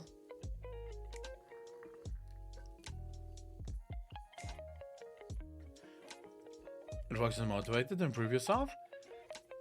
If you use it to improve yourself, because it doesn't always work that way. There are people who just do not, like, they don't use envy as a way to make them, like I told you guys, whenever I see a content creator that's just doing so much better than what I am, and they used to be around my size in terms of viewership, I use that envy to spur myself on to do more, to try and be better than what I was before, because I know that I have to get better in order to reach what they have reached, or to be where they have been. But I think a lot of people don't do that, especially when I look around and listen to what people say. Because for the first time in the history of ever, we have come to a point where, as humanity, we actually reward people for their greed and their envy. So whenever someone says, oh my god, the rich has too much money, we should take their shit and give it to the poor, that's an act of fucking greed. That's an act of theft, first and foremost. It's an act of greed, and it's an act of envy. You're looking at someone else, you envy what the fuck they want, and then you go one step further and say, well, actually, I should get their shit. And somehow, that's become virtuous. Somehow we've gone, yeah, that's a virtue, that's a good thing. We should take the richest shit and give it to the poor. And I'm thinking to myself, wait a second. The rich is wrong for the bullshit that they're pulling in order to make the money that they're making, because a lot of them are doing it in incredibly underhand ways. But you wanting to steal their shit that you don't own, but through some kind of weird twist of logic want to say, I do actually own it. Like, for example, whenever people go, oh yeah, but the rich is making their money based on the infrastructure that we pay for. It's like, no, you fucking asshole. He pays taxes too. It's his infrastructure as much as it is yours. In terms of real value, he's paying more taxes than what you are. So shut the fuck up. You know, it's not like they don't pay taxes at all. A lot of people argue they don't pay enough tax. And again, this is where I agree with you. They do a lot of fucking scaly shit that they should be punished for. But just because they're scaly doesn't make you wanting to steal their shit any less fucking, like, dishonest and horrible. Instead, we should say, look, they should be punished and made to pay their fair share, but that doesn't give us any fucking access to their shit. It's their shit. So take away what they did not earn if you find corruption, but you can't just take their shit on the basis of, yeah, it belongs to us. Because it doesn't belong to you. You didn't work for that shit. Unless, of course, you can prove that this guy got all of his money it was all ill-gotten wealth. In which case, yeah, sure, take that shit, because fuck him. Although you will never see that money because the government takes it and then I don't know what they spend it on. Rich pay taxes, so we in a fan. A lot of rich people do pay taxes. The thing that they usually get away with is corporate taxes. Like Jeff Bezos does pay taxes in his personal right. He does pay taxes on the salary that he earns. It's the corporate taxes from Amazon where they find some weird loopholes left there by the politicians because, hey, you know, they grease the politicians' palms as well, that allows them to basically get away with stealing a shit ton of crap from people.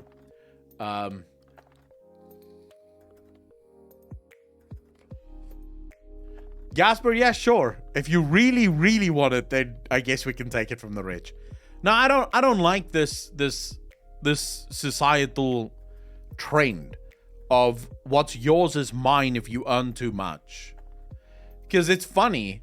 Have you guys ever realized that people will only say that until they get enough money? Like, people will be like, oh my god, yeah, eat the rich, take their fucking taxes. And then once they get to that point, they don't suddenly, because there's nothing in the world, I want to be clear on this. If you wanted to pay 75% of all your money in taxes, you could do that. Like, the government's not going to be like, dude, what the fuck, stop giving us money. You could absolutely just give the money give the government 75% of your salary every month. The government's probably going to fucking take that money and waste it as they do always. But have you ever noticed that all of these fucking people that go eat the rich, fuck the rich, they should be taxed 95% of their fucking money, whenever they get that cash, suddenly they are the ones who have bank accounts all over the world, money being moved, living the fucking high life, owning all of the best fucking shit.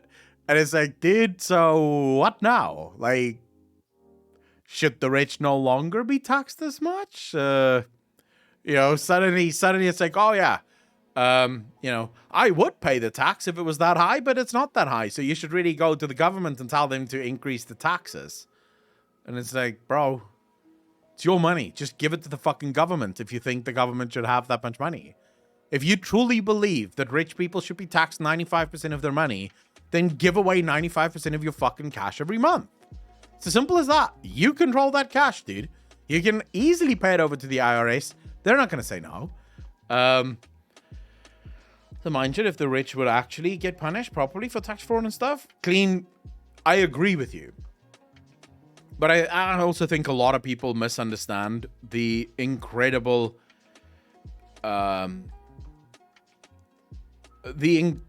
complexity of the economy. A lot of people don't understand how complex the economy is. Saunders, it's the millionaires and the billionaires that are the problem. Becomes a millionaire, now it's just the billionaires. Yeah, of course, over. The goalpost always moves. I know so many people who've busted their asses off and gone from lower income groups to super high income groups. So the whole, if you're rich, you automatically deserve to be punished, is such a shit take. Thrumka, I agree with that. I do think that... So, do you guys know who Destiny is?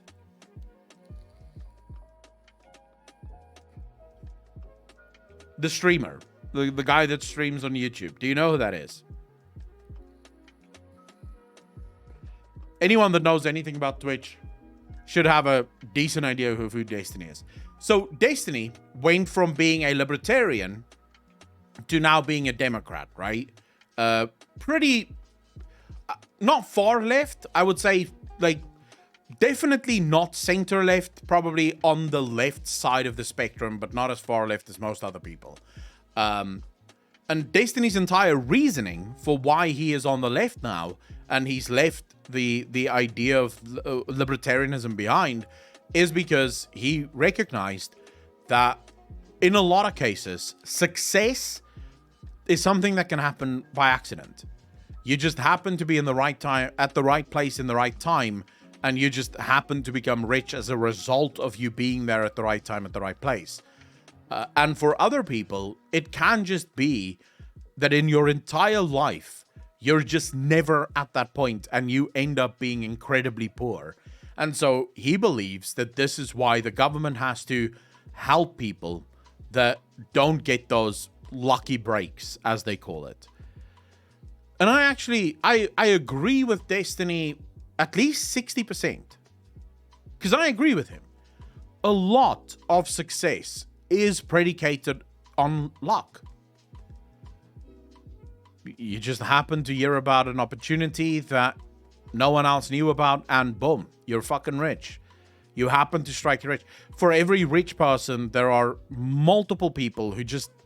they didn't get that step up, right? That's sort of the point of a chaotic system. It chooses at random. Now, the harder you work, and this is where I disagree with people that say, oh, you can't work yourself into riches. The harder you work, the more opportunities you give yourself for being lucky. That's sort of the point. So, YouTube videos. You could make one YouTube video a month, make it really good, make it really stand out, and get 1 million views, or you could make one video a month, make it really good, make it really stand out, and get 10 views. You never know. So the best way for you to actually ensure that you eventually get those 1 million views is to keep making content. Because every video you upload is a potential video that the algorithm can pick up and you explode and you become rich, right? You just have to keep doing it. Eventually, you will be noticed, hopefully. You could go your whole life and never be noticed. You don't know. But eventually you might get noticed. And that's the point, sort of. Here's where I disagree with Destiny. Because I think Destiny has all the right points. I agree with him on, like I said, 60% of everything he said. But here's why Destiny is completely and utterly fucking wrong.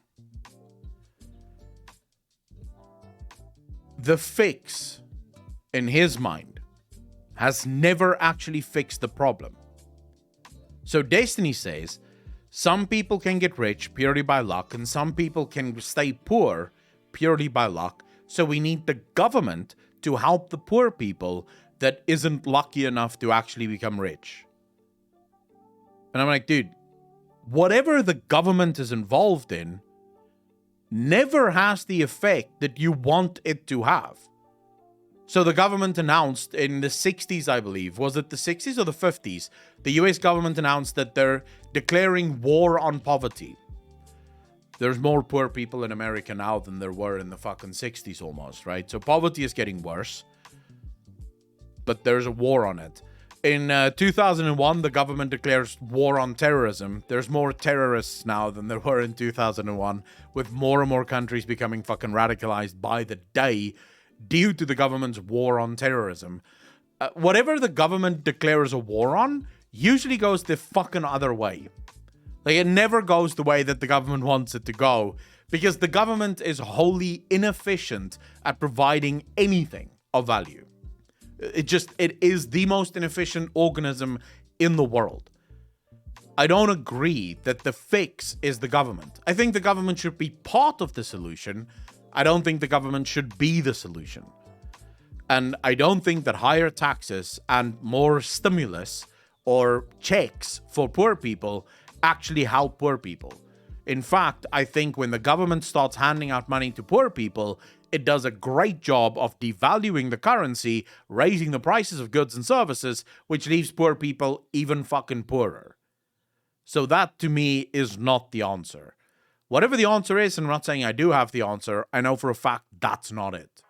That is not the fucking answer. War on, odds are, they're funding it. Fucking true, bro. Ireland implemented a housing for all scheme, highest amount of homeless and evictions since the founding of the independent state. Governments are mental. Governments are fucking stupid, dude. Rigor mortis. How you doing, brother? Thanks for the follow. Really appreciate that. Welcome to the channel. Thank you, thank you, thank you. Printing money is not a proper solution. Think about it. It's the only solution the government has, because they're fucking inefficient and stupid.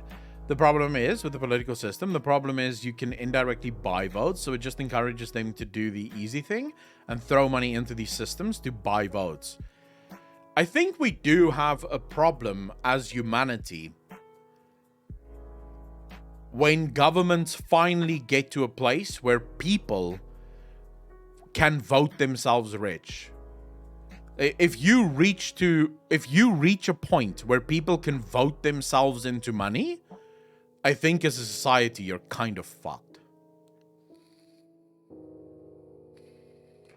I came for reactions, staying for a political discussion. What evolution? Dude, I'm happy to have any discussion you guys want, as long as people can remain civil. Like, if you want to be in this channel and you want to have political discussions, all I ask is that you leave your fucking party at the door. Like, you can be a Democrat, you can be a Republican, I don't give a fuck. I don't want to hear it. The only thing we can agree on is that neither of these parties are doing the things that you voted them in for. Like, that's the one thing that Americans should actually be able to come together for, is the fact that no matter who you voted for, you got fucked. Like, let's be honest about that.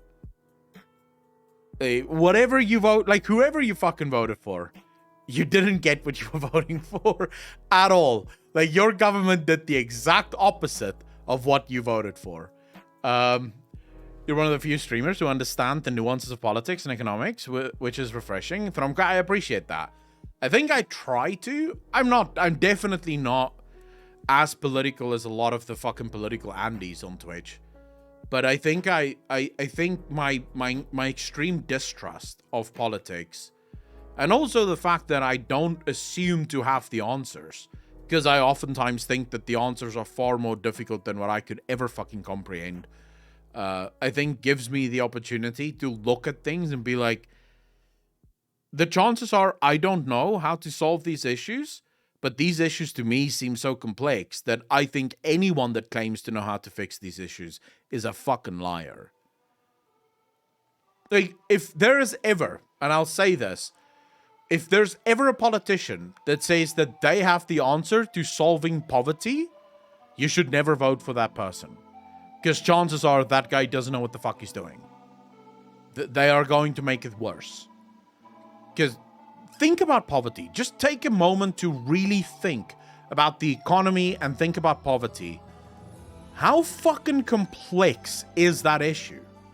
Like, think about all the things that can determine poverty, the things that can influence poverty. Like, dude, that shit will break your brain when you really start to fucking think in every direction someone can become poor. Like, all of the different things that can attribute to poverty.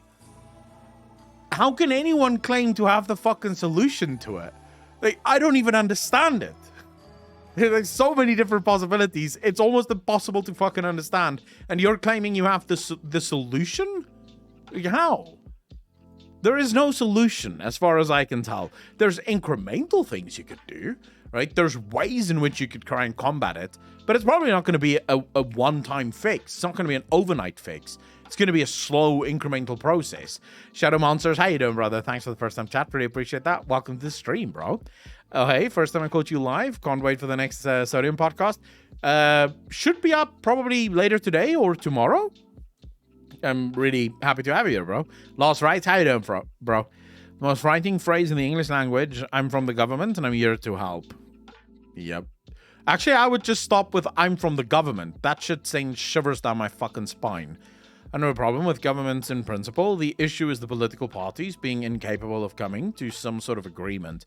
Both sides have financial advisors with completely opposite ideas on what works and what doesn't. So whenever one party wants to implement a new law that might or might not be a solution to the current financial situation, the other party will do all in their power to undermine it.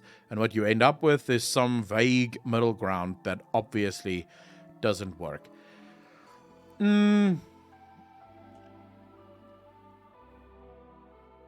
I don't know if I agree to some extent, Mads, but I disagree with your, like, the first one there. I don't have a problem with governments in principle. I 100% disagree with that.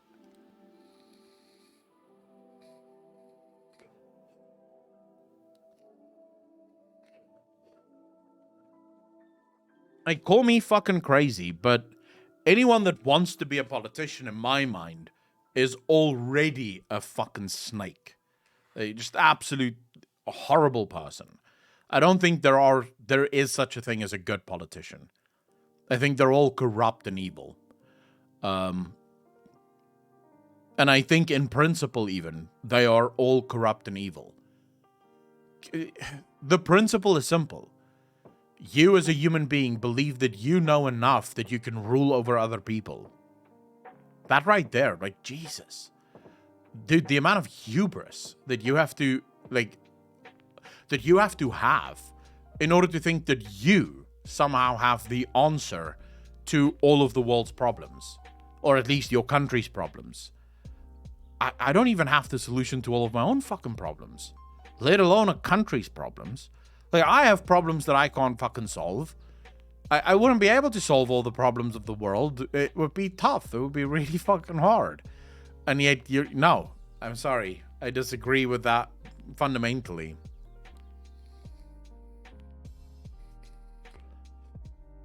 Astron, how you doing, bro? Irish politicians are being caught weekly breaking the laws for landlords and having voted in policies to cause our housing crisis to squeeze more money. Dude, is Ireland really that fucked? A good politician is the guy who just entered politics just to change a problem they see, but politics corrupts that guy so quickly that within the year, they are not good anymore. I don't think you do get politicians like that anymore. Like, politics have become one of the greatest careers you can go into. Think about it. What's astonishing to me is that what's the average salary currently for a US congressman? Last time I checked, it was something like $200 and something thousand a month, a year, I think. No, it was more than that, actually. It was like $44,000 a month, I think, was the last time I checked.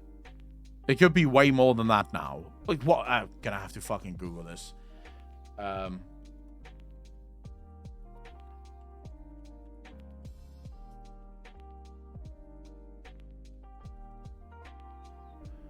$174,000 a year. Okay, that's what the average congressman earns in a year. How is it? Like, genuine question. How is it that these guys enter Congress at $174,000 per year? When they leave politics, though, they're millionaires. Like, some of them are multi-millionaires, owning homes all over the fucking place, owning homes on what's that island that Ron DeSantis is shipping fucking illegal aliens to now. It's like, how? The numbers don't really fucking add up.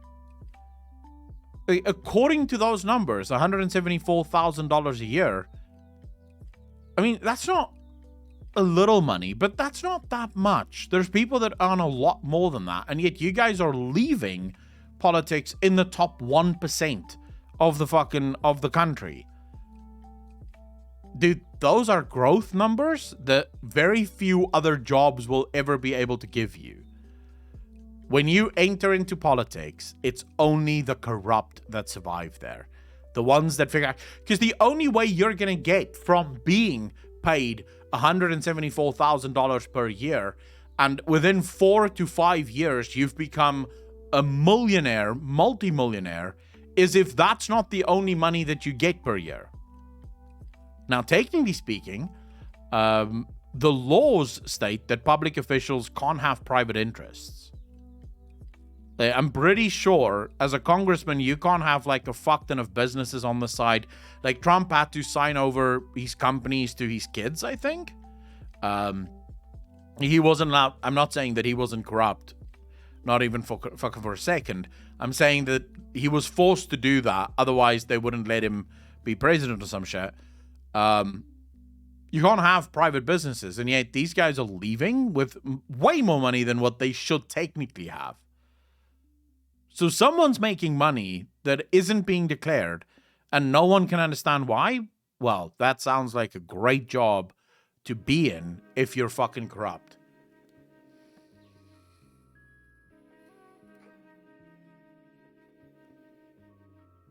Why did Boris Johnson get replaced? Because in my mind, the only reason I thought he got replaced is he's fucking useless. Was there another reason they replaced Boris Johnson?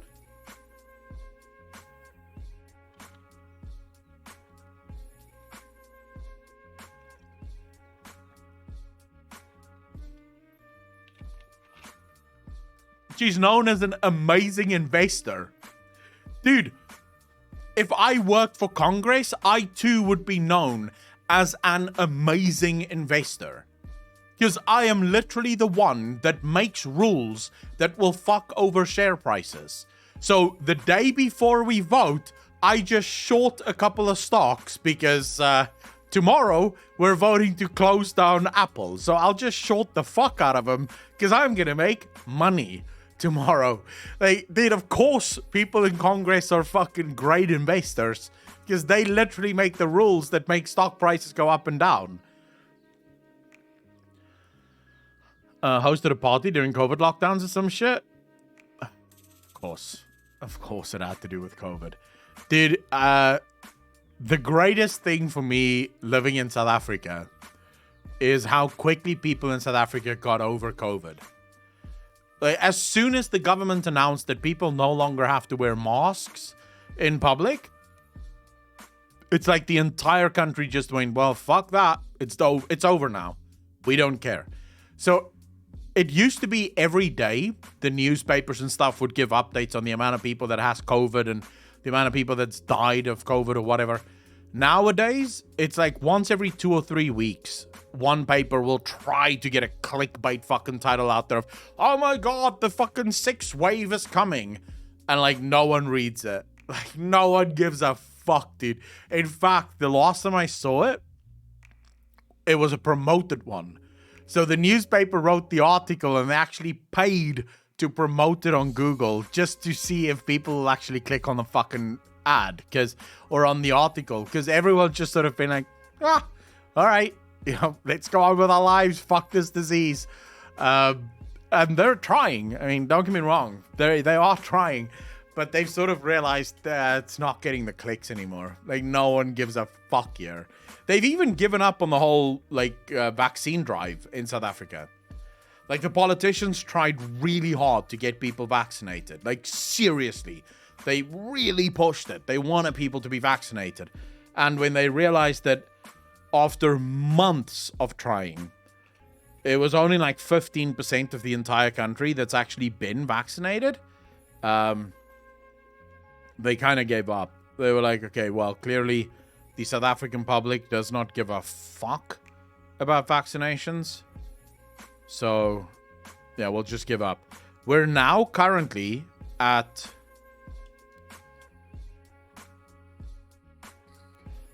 So, in South Africa, after like fucking months and months, almost now a year and a half probably, of this vaccine thing, only 32% of our population is vaxxed.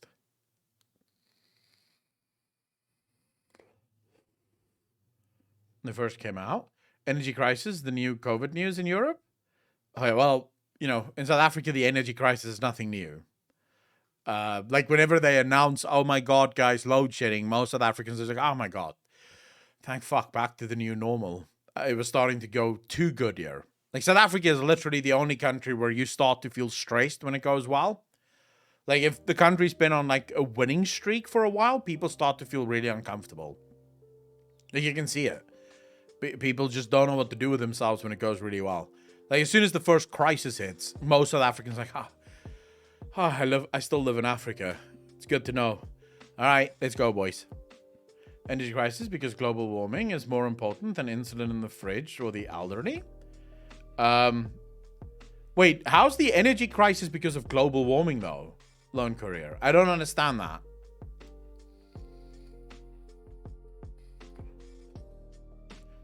Can we get a poll in chat to see if they think Putin will be retired this winter? Dude, Putin isn't gonna get retired. There's no way. Like, there's no way. The only people in Ireland that won't get vaccinated here are the same ones that won't let the kids get smallpox ones and tetanus ones also. I'm not vaccinated. My dad isn't vaccinated. None of my brothers are vaccinated. The only members of my family that's vaccinated are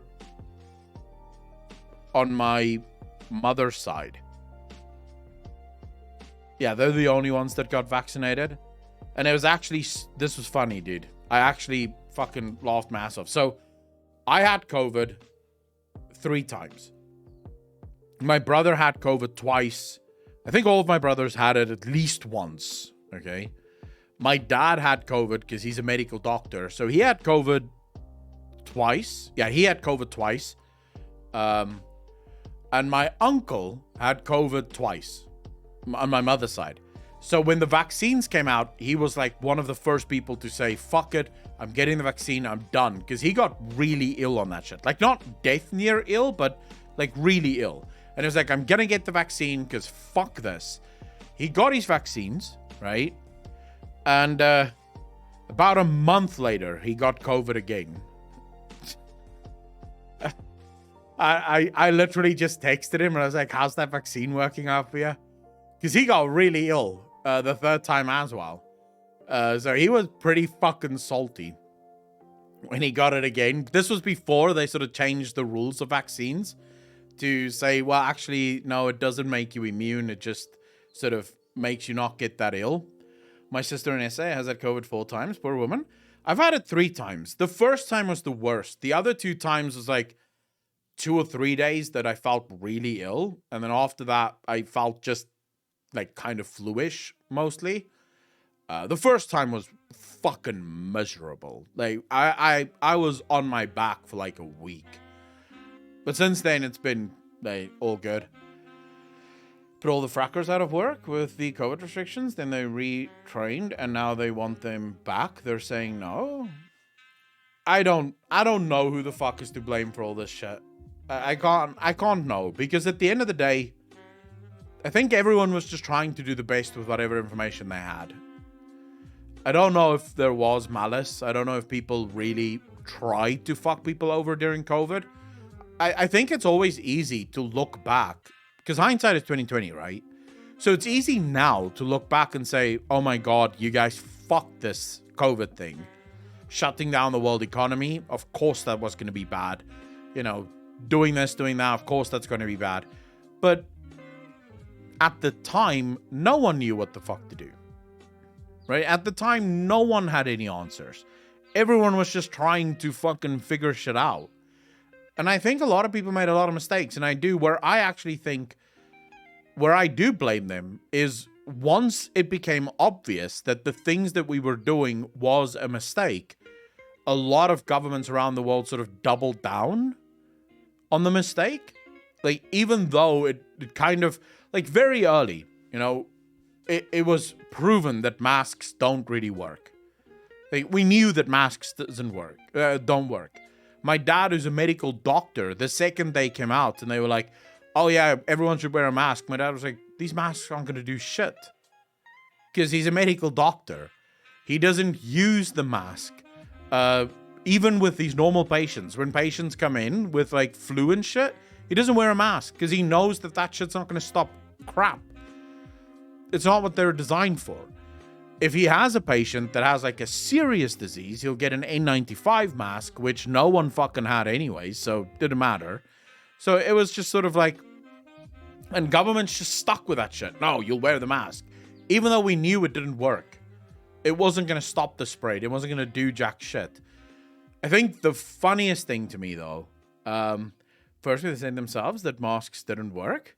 Yeah, they admitted that it doesn't work, and then suddenly everyone had to wear them. And it was like, dude, fuck, do they work? Do they not work? Why do everyone have to? I hated the masks. I was so happy when they finally announced that you no longer have to wear a mask, bro. I was fucking jumping of joy because I hated that shit. The funniest thing for me, though, did you guys, this was a while ago, so Twitch announced that everyone will be forced to wear a mask and everyone must be vaccinated at TwitchCon. Did you guys hear about that?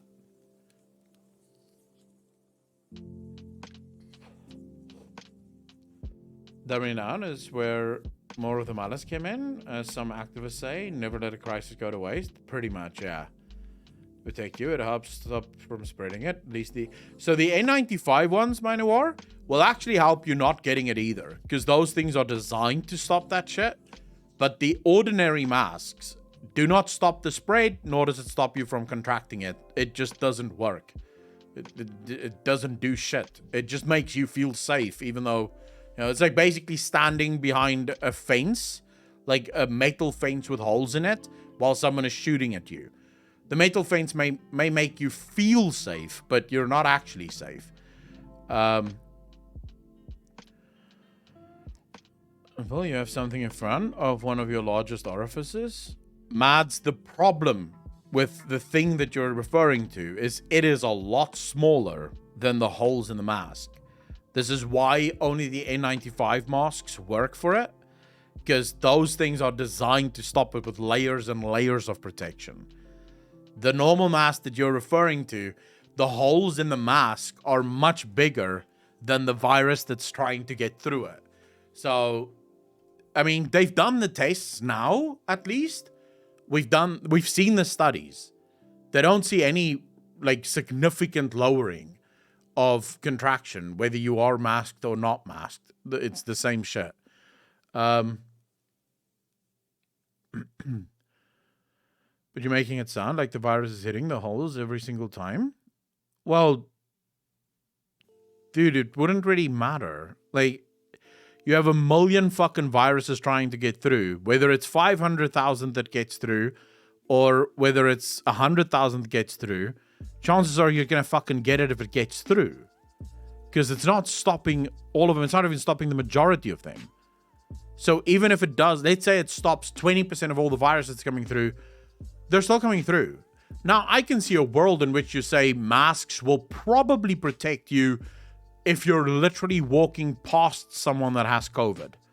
Right? So you're literally just walking past them. But if you're inside a shop, for example, sitting next to people that has COVID, eventually that entire fucking room is filled with that virus. They're getting through everywhere. It doesn't matter. You're just inhaling that shit. So they're not working. Their intended purpose makes no sense.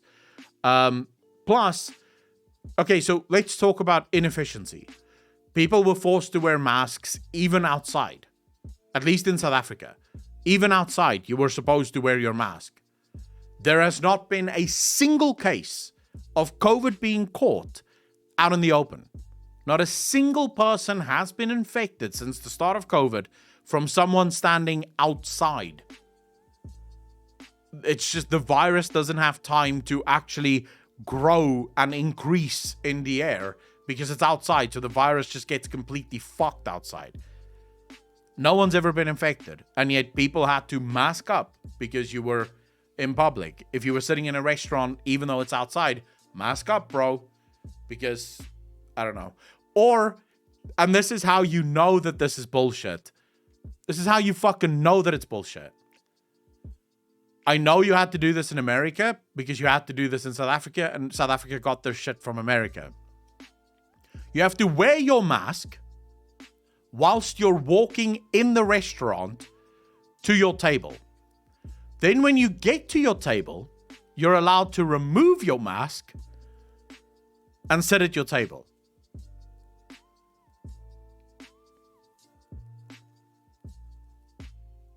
Logically, walk me through the process here. Like, just give me a logical explanation of how that helps anyone with anything. You're in a restaurant. It's not open doors. It's in a restaurant. When you walk, you must have your mask on. But when you're just sitting at your table, breathing deeply, no need. We don't need you to wear your mask there.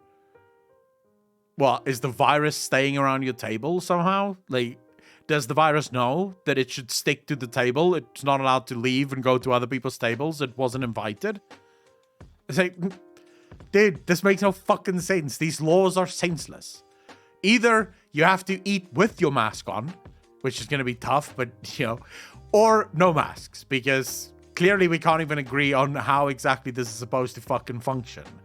I'm sorry. I don't agree with half the shit that they did, but I still don't necessarily buy that it was malice. I think it was just people didn't know what to do. They did the best with what they knew at the time.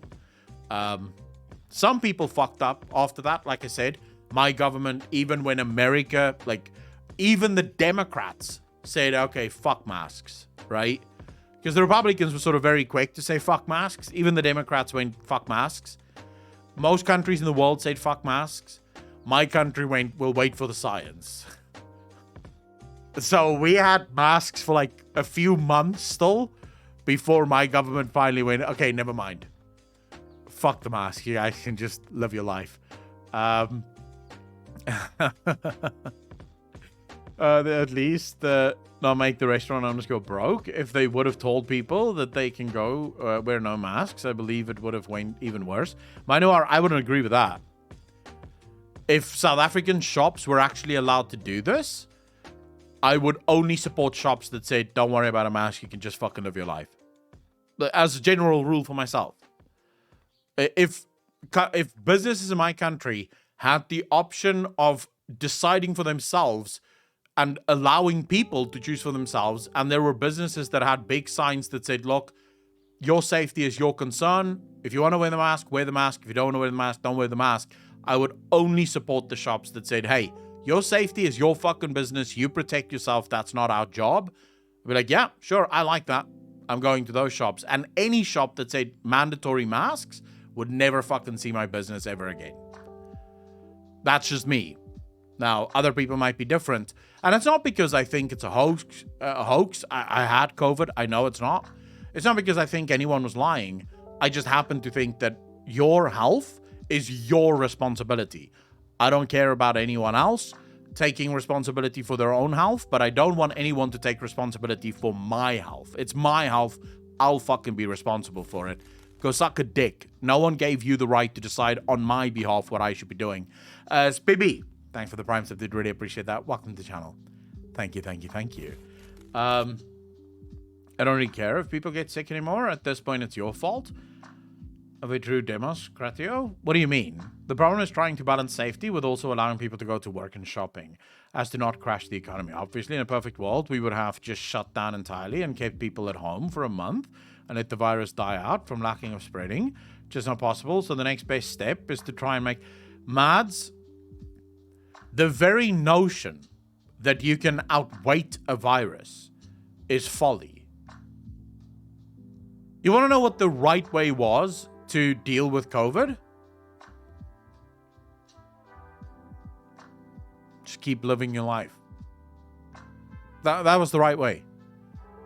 You were never going to stop the spread. China tried what the fuck you just said there. China is doing what you just said. They're shutting down entire cities, fucking locking it down. Everyone stay inside your house. You fucking will not move. COVID is still fucking running rampant in that country. They still have, because it's a fucking virus. They were here before we were. You're not killing a virus.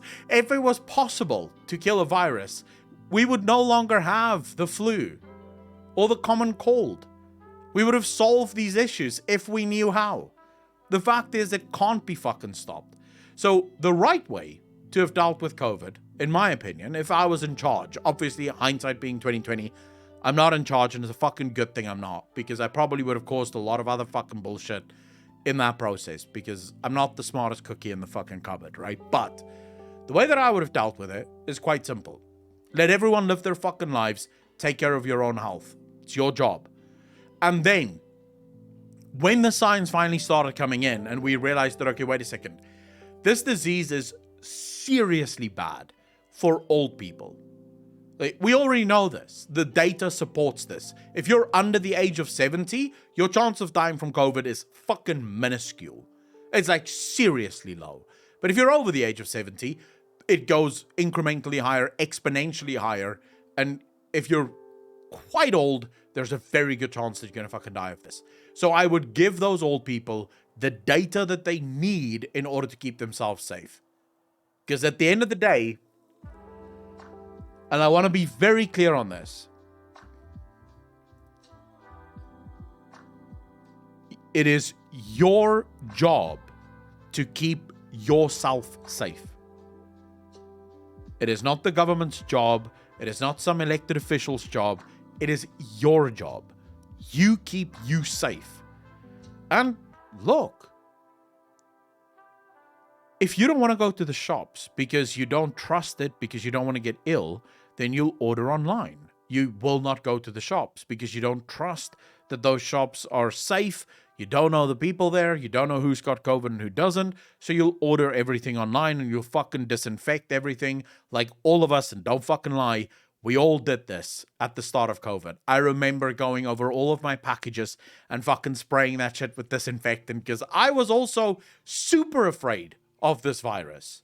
Like, I was super freaked out. I thought to myself, fuck, this is it. There's going to be millions dead. It's going to be fucking horrible because that's what everyone was saying. And then more and more people got it and there wasn't that millions dead.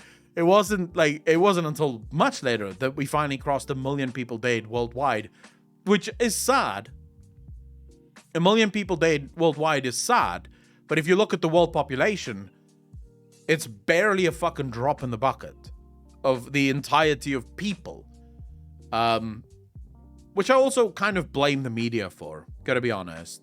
I do kind of blame the media for this. They blew the numbers out of proportion to the point where people lost, because when you see a number like 10,000 people got COVID or died of COVID, 10,000 is a lot. The human brain is like, Jesus, that's a lot.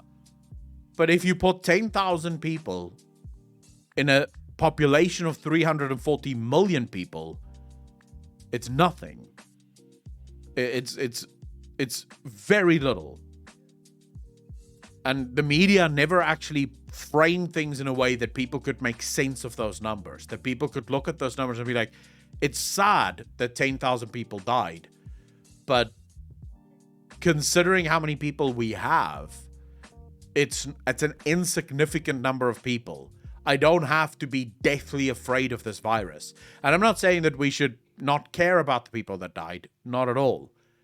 I'm saying people got hysteria due to the fact that they couldn't contextualize those numbers. So I knew people that was so fucking afraid, dude. My brother made a goal on Tinder. It was during the sort of thing, right? The COVID pandemic. And the girl really fucking liked him, dude. She fucking texted him the whole time, every day. She would text him in the mornings, literally as soon as she woke up. She was really into him. And then on their first date, she goes, Are you vaccinated?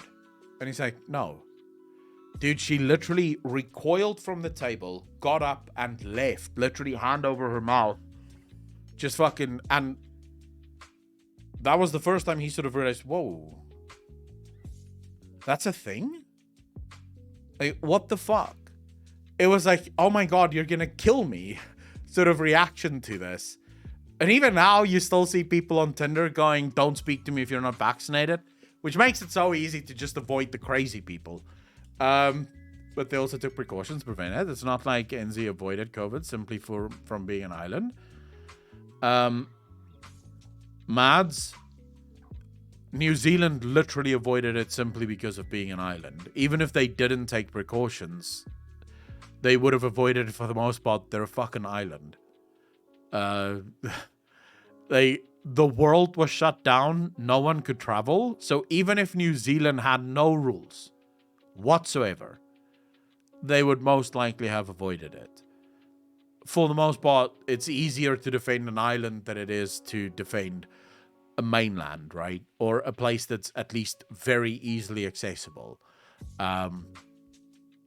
They would have had probably a few more cases, but even then, in the end, almost all countries have the exact same amount of people infected. That's not changing.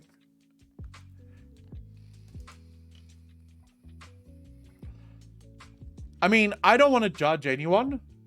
I don't think any of us have the answers. So I don't judge anyone. If you truly believe that COVID is one of the worst threats that humanity have ever faced, you could be right. If you believe that COVID is an absolute joke and no one should care about it, you could be right. I don't have a medical degree. I don't have the answers. I don't, as it were, trust the science, because that's not how it works. The only people that say trust the science are morons and fucking idiots that don't know how it works. There's no one science. There's no trust anything. Science is a constant changing subject. It's constantly testing and testing hypotheses and retesting hypotheses. Nothing is ever settled, as it were. So anyone that says trust the science, like, what the fuck are you talking about? So that's not how this works. So I don't agree with that. But I do think anyone can be right. There's so many variables that I don't know and that I don't necessarily will ever know. So I don't judge people for either one of their stances. At the end of the day, I think you're free to believe whatever you want to believe. And I will stick to that until my dying fucking day. And as long as you're not actively fucking people over, I'm happy for you to live your life. This one Echo, there's a real return in the chat right now. Catch you another time. Peterly, take care of yourself, brother. Jinjana, how you doing? It is not the deadliest, but its effect on daily life is another case.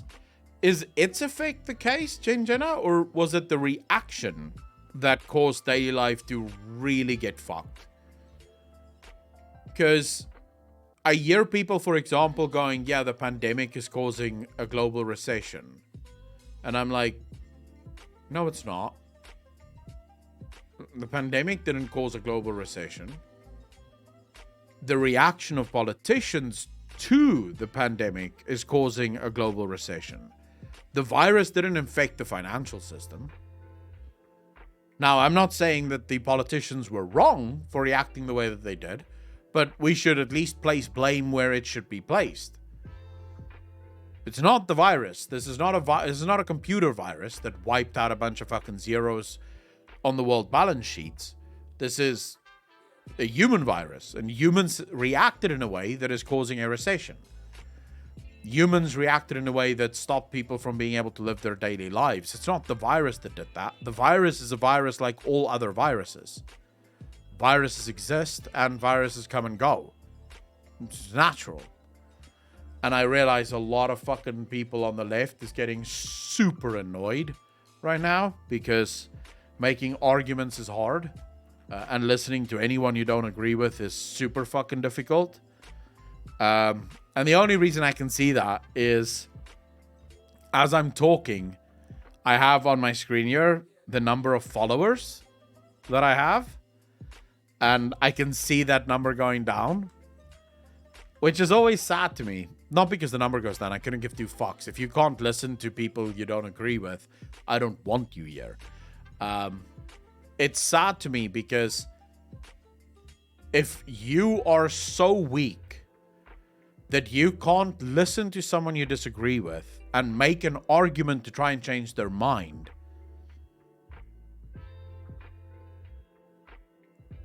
you should most likely get off the internet. You should probably just retire now. Because life's about to get a hell of a lot harder and you are not equipped for that. D-Rocker, how you doing? Abaddon, I agree with you. People are way too fucking soft these days, man. Way too fucking soft. But it is the life we lead. What are you supposed to do? People don't have any idea what it means anymore. Suck it up, buttercup.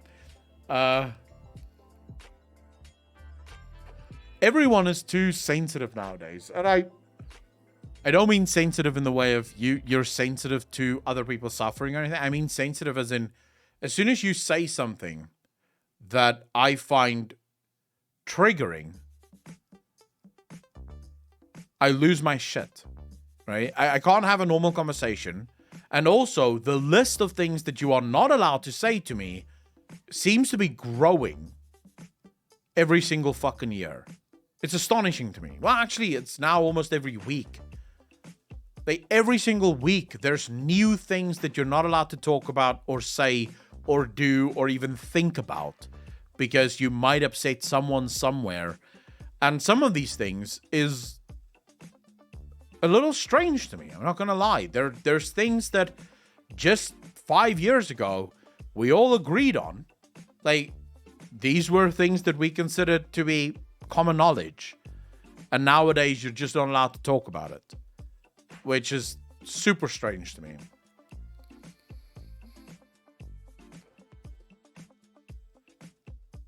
Sticks and stones may break my bones, but words will never hurt me. No, words is violence now. Haven't you heard?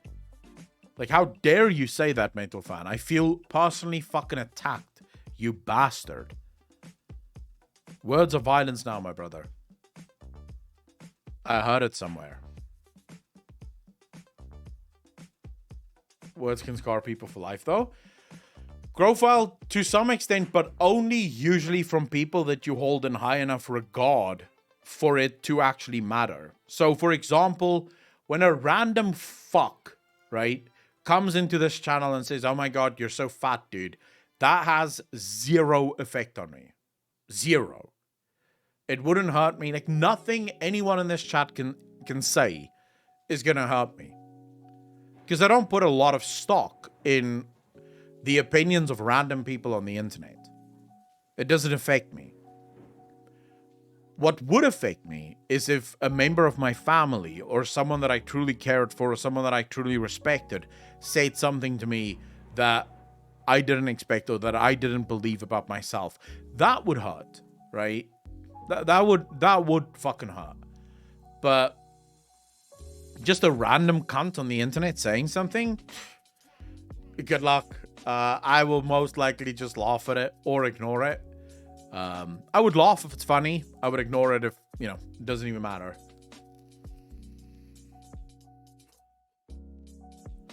Abaddon, I think if someone like you or someone that's been a long time member of the community said something, that might affect me a little bit more. Not as much as family or like friends, but it would definitely affect me more than some random cunt on the internet. I think that's the best way. It would make me think. So let's say, for example, someone that's been a long time viewer of the channel, if they were to say, dude, I fucking hate your content, it's become so stale, you're so useless, that would probably make me think quite hard about, like, what can I do differently? Is there something that I need to change about myself? That would but if someone randomly just came in and said, oh my god, dude, this is the worst channel ever, I'd be like, then fuck off, you asshole. Like, I genuinely don't want or need you here.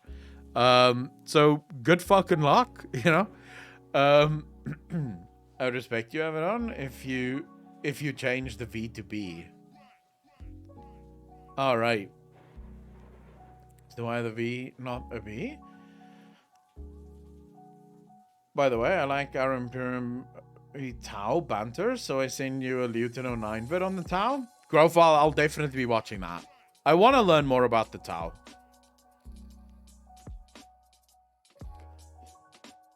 Fuck, tasty. How you doing, brother? Guys, I'm still looking for a game to play. I still don't have a fucking game to play. I hate this.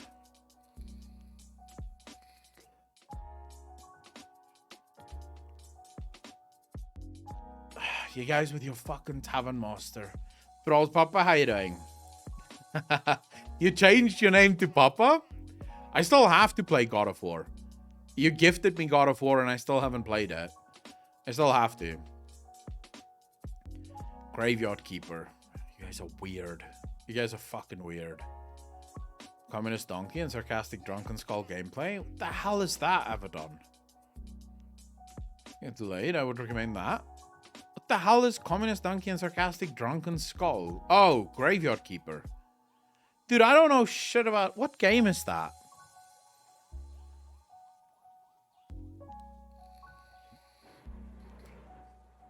Thralls Papa, you can understand why I thought you were a chick. You literally fucking said...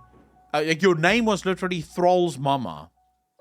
So obviously, as just a person from the outside, you read Thrall's Mama, and you're immediately going, must be a girl, that. Because they're saying they're Thrall's mother. No. Perhaps a good Baldur's Gate type game? Planescape Torment Enhanced Edition? Have you played My Little Pony yet? No, it's not gifted to you. No, I have not even installed My Little Pony. I will never fucking play that. Never. Get to reading some Horus Heresy so we can have our book club.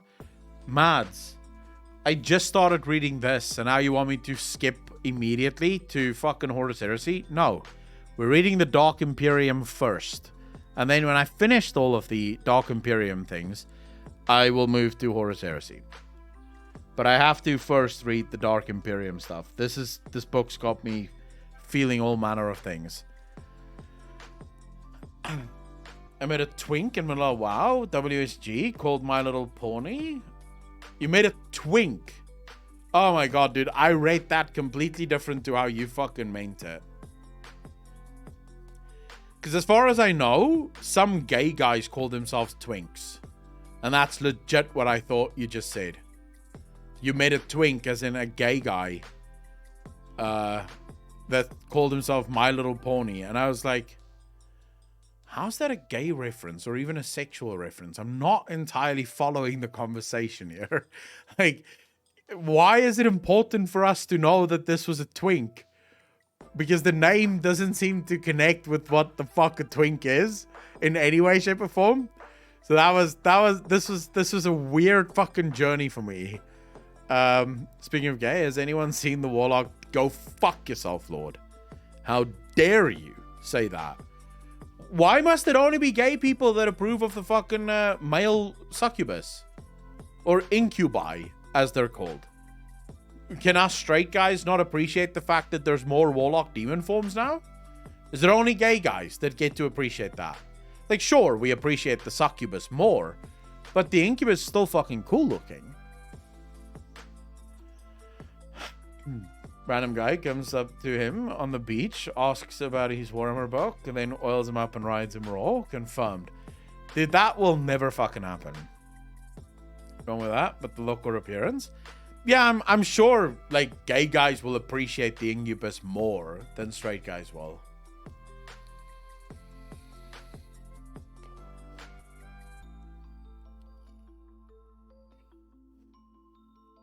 Someone told me about Night Lords as well.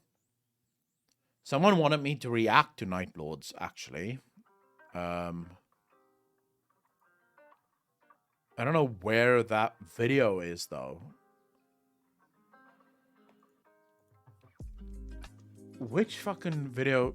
Was it called Night Lords, or... Because that was apparently the video that we were gonna react to last stream, and then we got interrupted. Now my son, a tool, a product. Huh.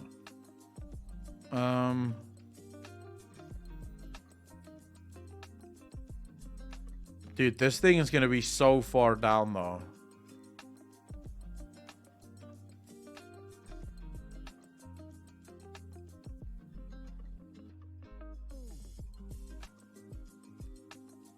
Am I ever gonna be able to find this video now? Got deleted probably. I didn't delete any posts, so it would be weird if it did get deleted.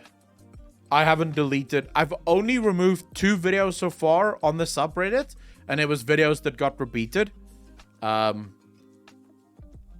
I decided to remove them because literally they were the first 3 videos on top. Like the Siege of Terrabok also. The epilogue was so good. Wait, am I not? I'm reading about the Black Templars now, am I not? In the Dark Imperium. They're talking about Black Templars. I think the poser himself deleted it. Oh. Fuck. Because I would have liked to react to it actually. Alright, you know what? Let's just go to the fucking top, shall we? There are some Black Templars that show up in Dark Imperium. Do you have a Discord server? Danum, I do have a Discord server. Yes. I'll link it to you. There you go. I do have a Discord server, but if you want to add videos to the reaction queue, that is done over on Reddit. Or if you just want to like discuss things, that is also done over on Reddit. Anything that you want me to react to, be it Warhammer stuff, be it well, basically fucking anything you can dream of, you'll find Reddit the best place for that. So let's see here. Every single Warhammer Space Marine Legion in a nutshell.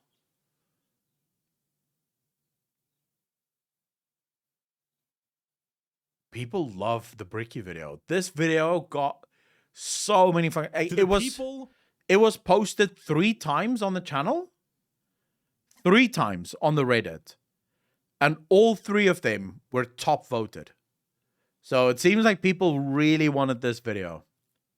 To the people on the internet, the time has come. The reckoning begins. Your boy got himself a shaker cup.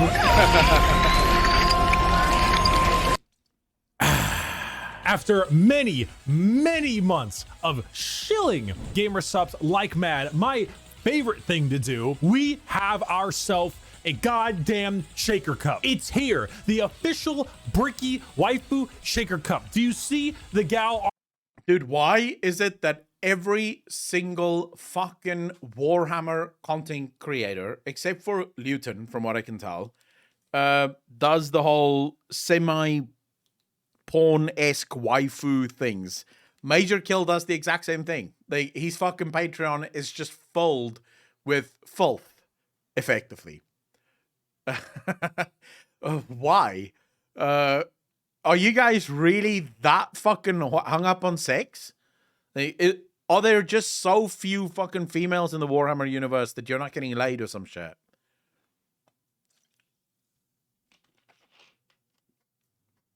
Grofile, don't fucking tempt me.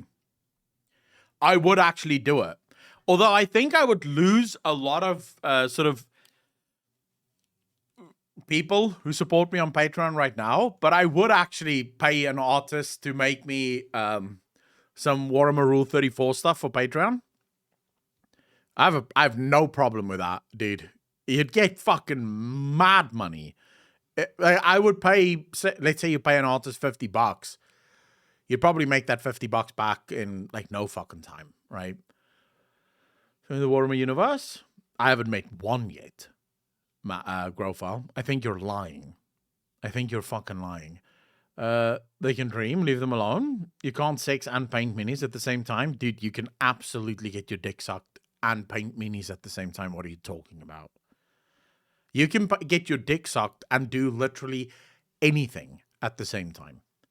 That's just a fucking lie. That's a lie that Warhammer virgins tell themselves in order to comfort themselves while they're sitting painting their fucking minis in the privacy of their own home alone. It's like, oh my god, well, I can't get a blowjob anyways while doing this. Bullshit. Of course you can. Slapping paint while trading balls? Oh yeah. Just wait for the book. You will meet a cool one in the Dark Imperium box. Paint a mini on her face. Jesus. Jesus.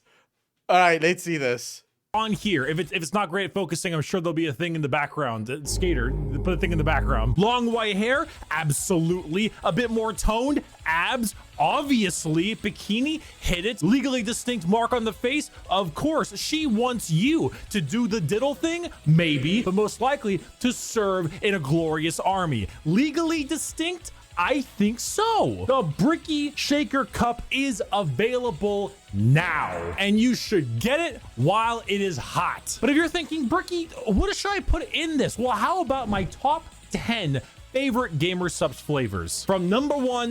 So I'm never going to be sponsored by these things, and I fucking hate my life for it. Because the only sort of drinks company that I want to be sponsored by is Pepsi, and only for their Pepsi Max range. I don't want to drink normal Pepsi, just Pepsi Max. Like, I would accept a sponsorship from Pepsi Max because that shit is the best thing you can drink in the whole wide world. Like, it is sugar-free, but it tastes like it has sugar. It's fucking brilliant.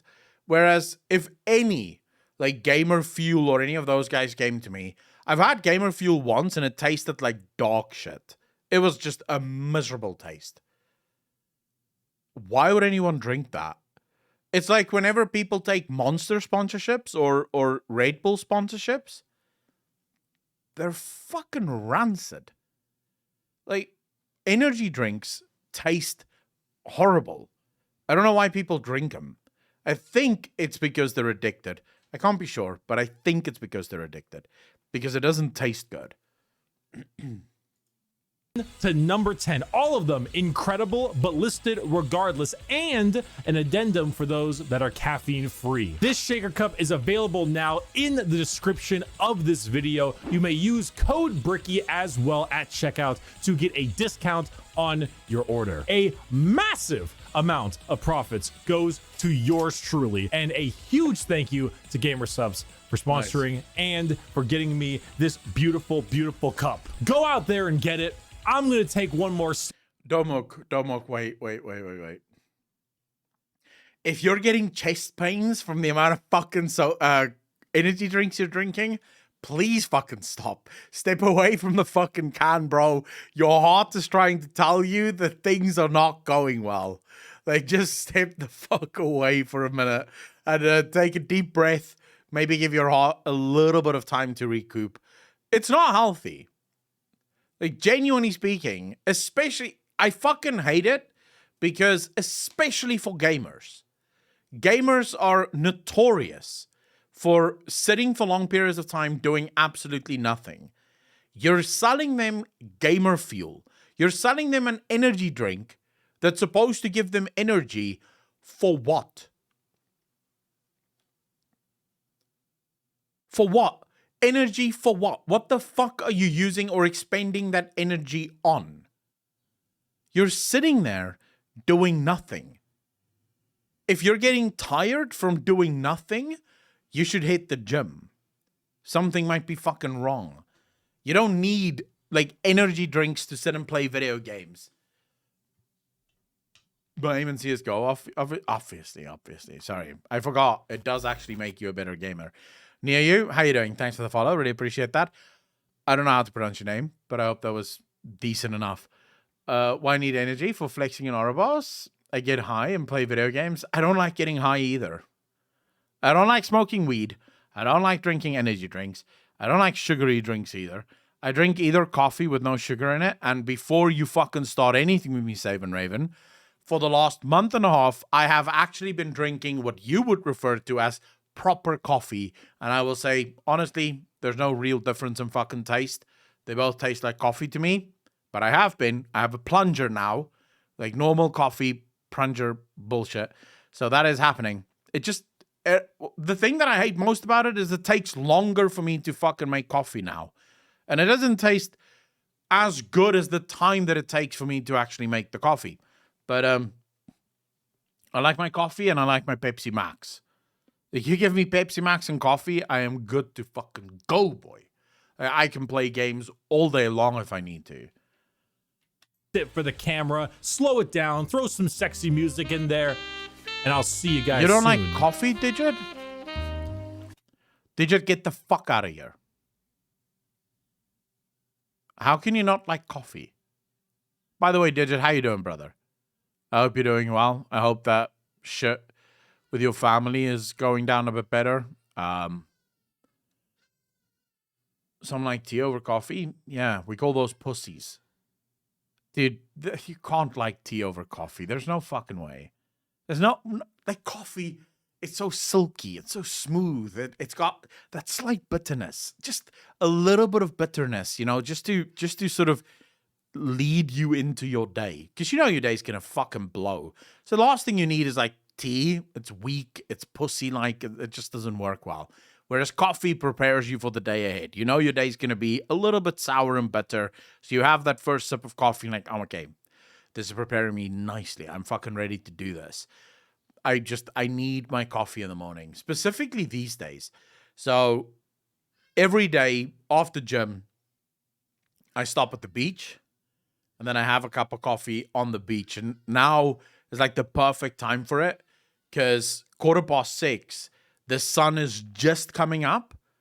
So you're looking out over the ocean. It's starting to get like a little bit light out. And you just see the waves rolling in and you're just fucking chilling there with a coffee. Such a good fucking feeling, dude.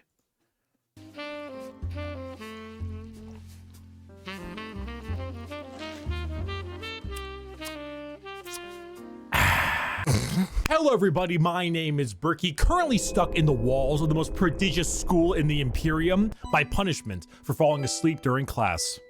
God bless the Schola Progenium. Many of you have come across my Every Faction Explained video. Firstly, thank you. Secondly, we are here to dig a little deeper. Space Marines are the quintessential poster boys of Warhammer 40,000. When people think 40K, they think Space Marines, but there are many types of Space Marines, formed from 20 separate legions. We are going to rattle them off in order and give you a quick rundown of each one. A disclaimer, like in my Every Faction Explained video, this is a mix of accuracy and memes. If I say the Salamander's Legion specializes in hugging children and petting puppies, they aren't exactly doing that, mostly. I would like to pet this creature. But you can infer that they care about civilians and are a bit kinder than the average Space Marine. A Space Marine being a genetically modified... Who's the Primarch of the Salamander people? Don't Ultramarines care about people too? Vulcan. Okay. I don't know who the fuck Vulcan is, but okay. I'll accept that.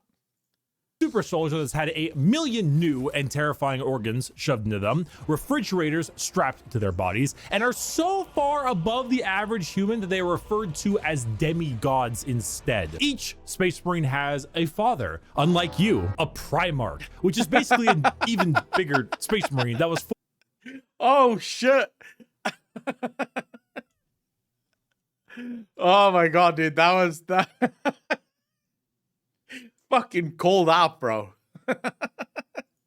Forged in a lab by the God Emperor of Mankind, that gigantic golden dude you see everywhere, who is both the leader and now the martyr of humanity. The Primarchs are his 20 sons, built in a lab, who lead 20 legions of Space Marines, who are their sons. Not from a lab, but rather a dissection table, giving them the powers and skills of their associated Primarch via a gene seed, a special organ carrying the genetic makeup of their Primarch and, you know, their seed. So if Jagatai Khan of the White Scars has the genetic makeup that wants him to go really, really fast, then his sons, the Space Marines, also want to go really, really fast. I should note that I am only referring to the legions this time around. If you're interested in sub-factions like, let's say, the Black Templars, then it's not going to be here. However, I do have a excellent Black Templar video. I'd argue it's probably the most accurate one I can think of. It goes through the whole lore, everything about them. It's a very long video, and I'll put it in the description. Just look up Black Templar.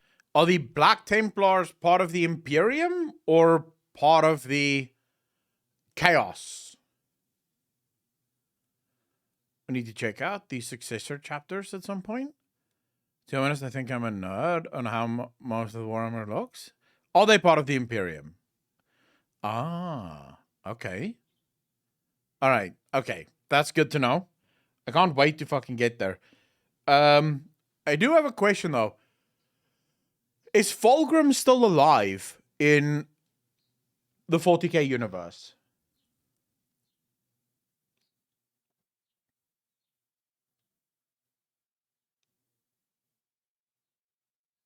Yeah, I know he's a demon prince, so this book starts with Fulgrim, the battle between Fulgrim and Guilliman.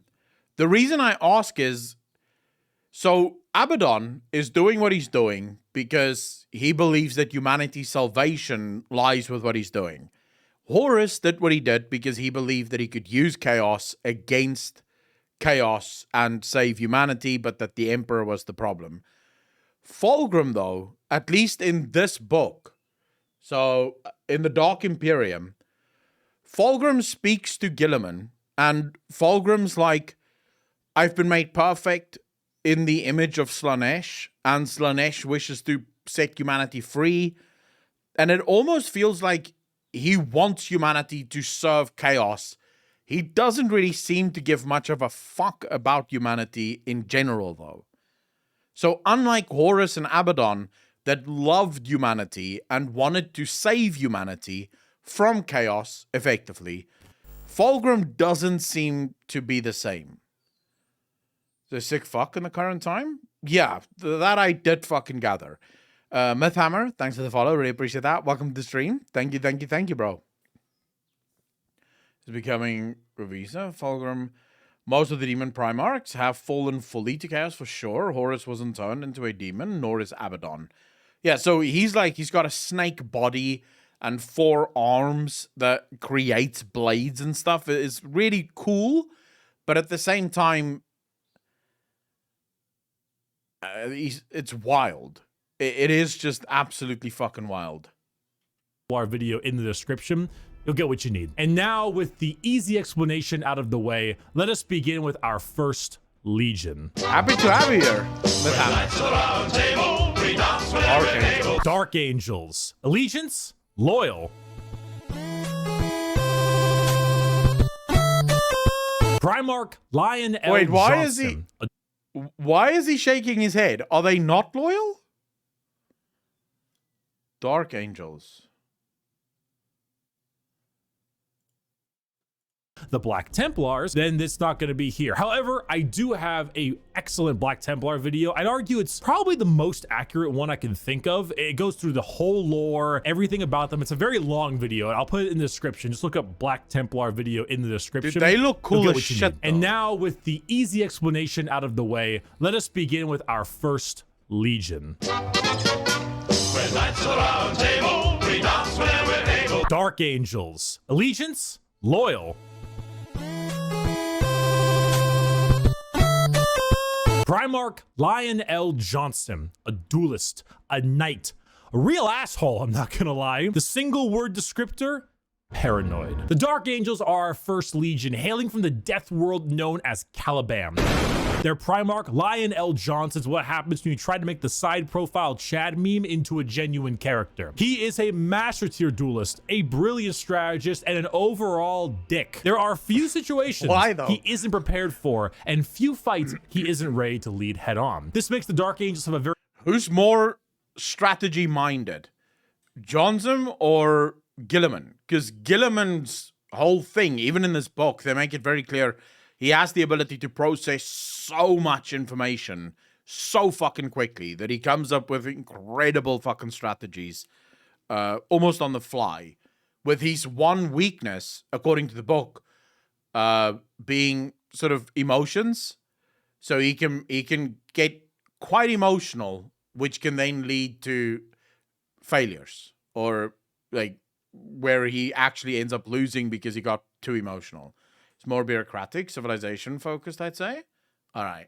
Knights of the Round Table vibe. They look like the knights of old with these large suits of power armor, often donning robes and hoods. Their names also follow this. They have like Ezekiel, Azrael, Belial, Samuel, and so on. However, the common thing associated with Dark Angels are the Fallen, a part of their faction that turned traitor against the Imperium, and they are very heavily trying to expunge all knowledge of them from existence. Fallen?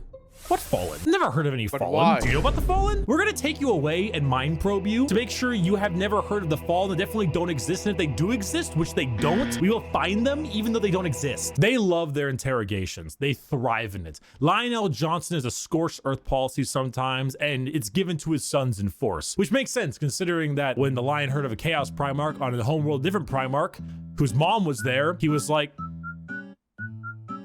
let's nuke it. The Dark Angels are a special group where they formulate themselves into 3 different factions. The Deathwing Terminators, slow-moving, tough phalanx. The Raven Wing, fast jet bikes and flyers. And the Green Wing, which is your standard Marines. They are a jack of all trades, but not in the sense where they're good at everything, but rather they have a lot of things that are good at specific things. Like instead of 20 people that have a multi-tool, they instead have 20 people with gigantic power tools for every job imaginable. If you like being suspicious about everyone and everything in your surroundings, but you also like to have a whole lot of deep night type lore, run the Dark Angels. The One Piece! The One Piece is real! Our second Legion is a special one.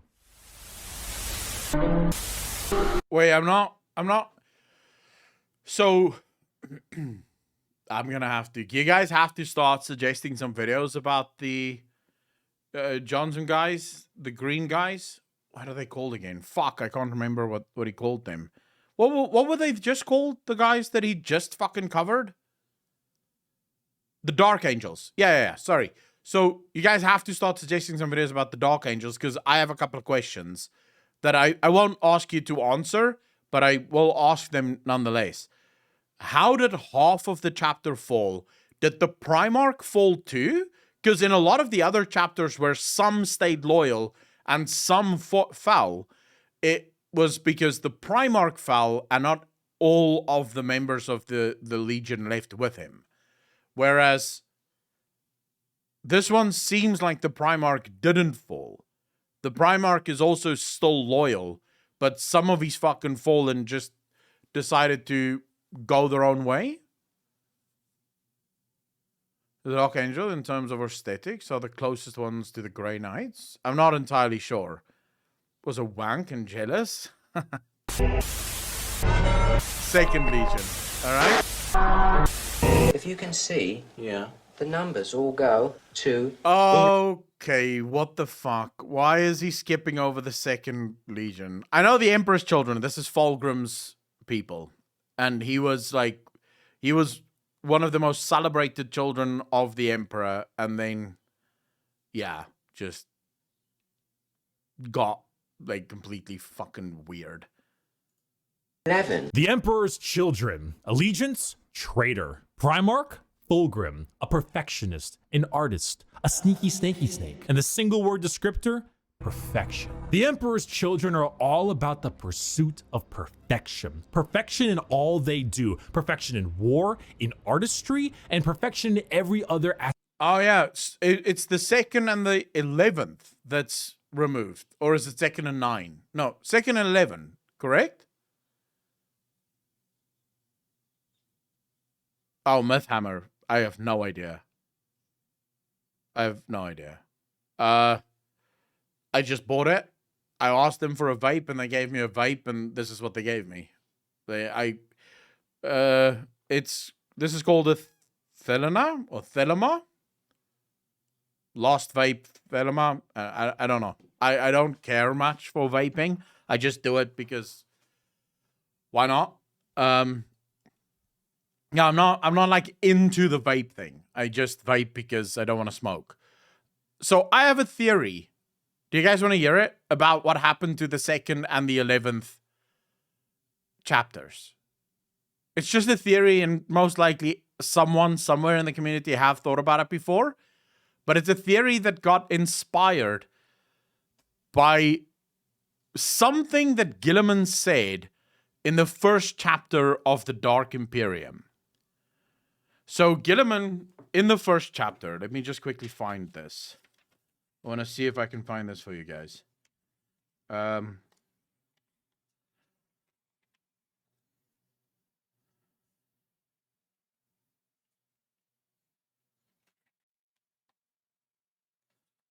So dawns. To those participating, avoid war is terrifying. Roaring chaos of violence. It is the pinnacle of mankind's destructive ingenuity.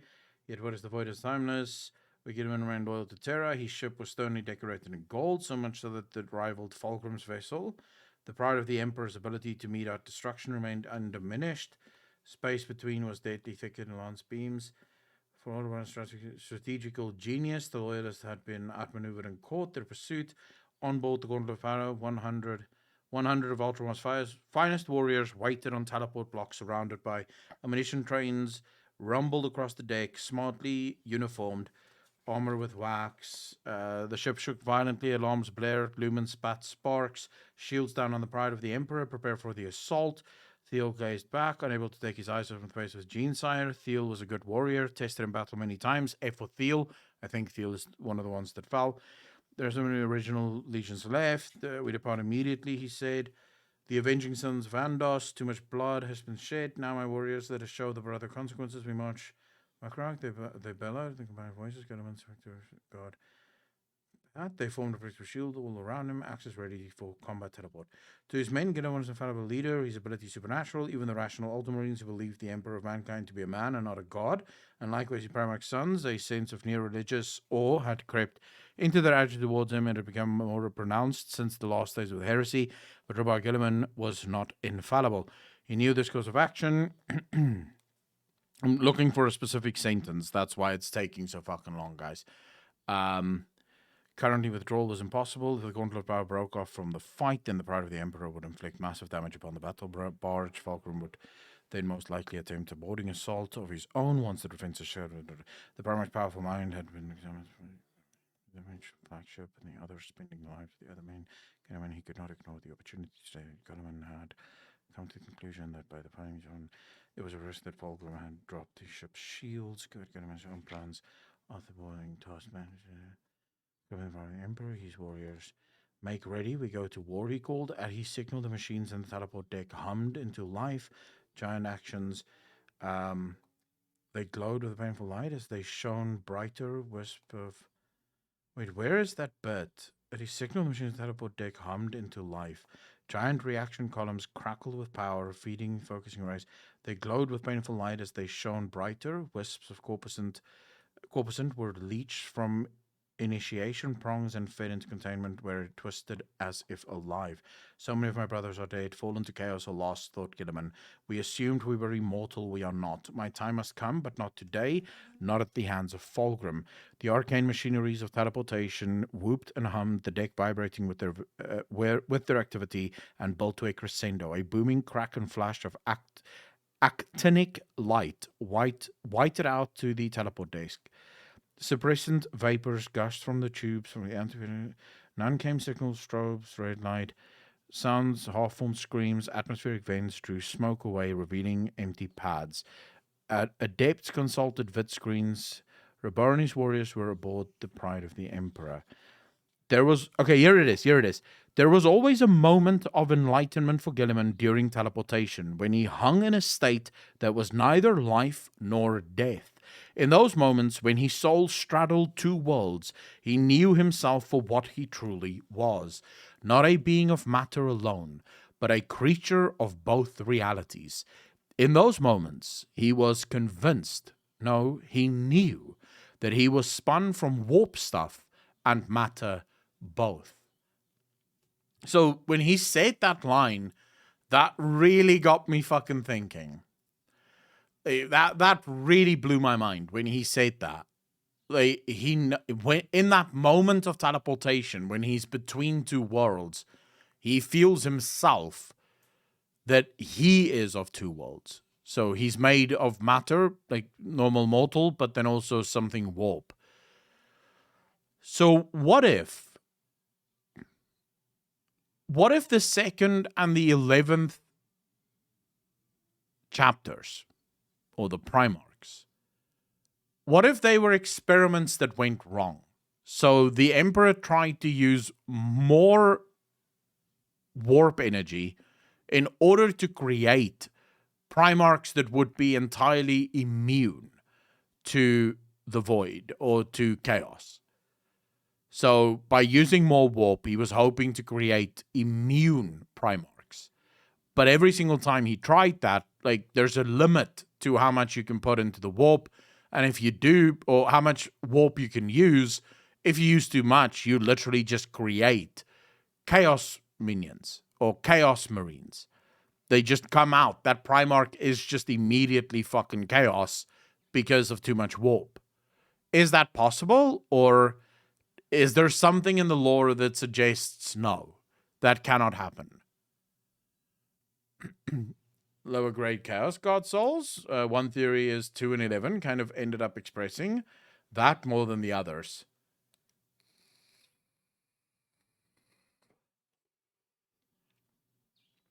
But what if there's even more to it?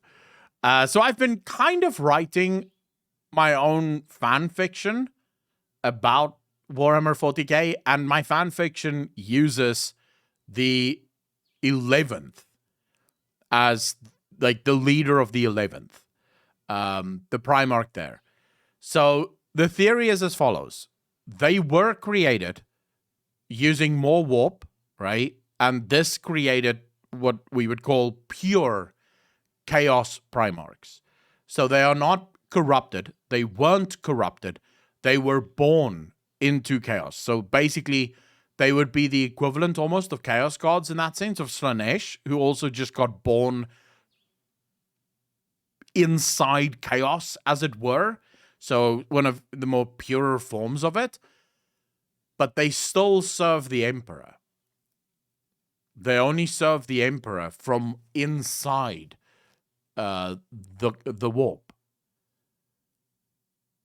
And the Emperor did this. So he sent them into the warp because he knew humanity would eventually fucking fall. He knew that humanity would fall.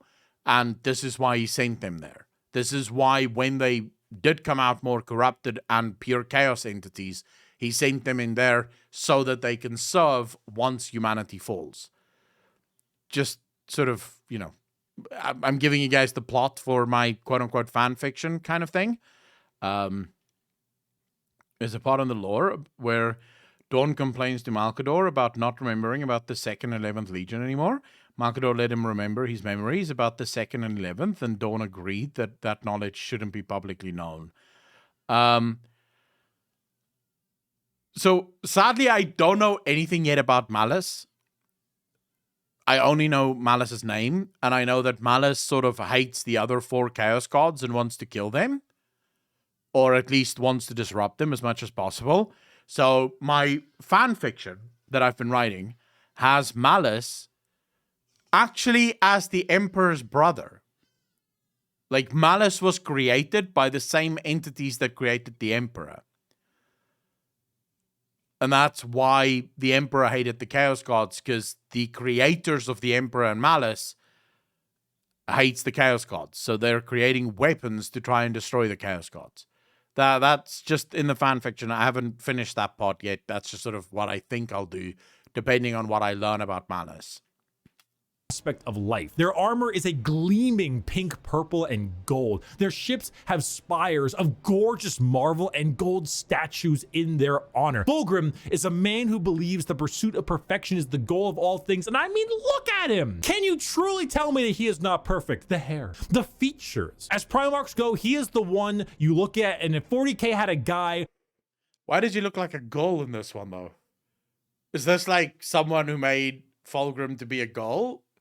Because he's got extremely feminine features here. I think around his butt cheeks for easy access. Oh, Jesus.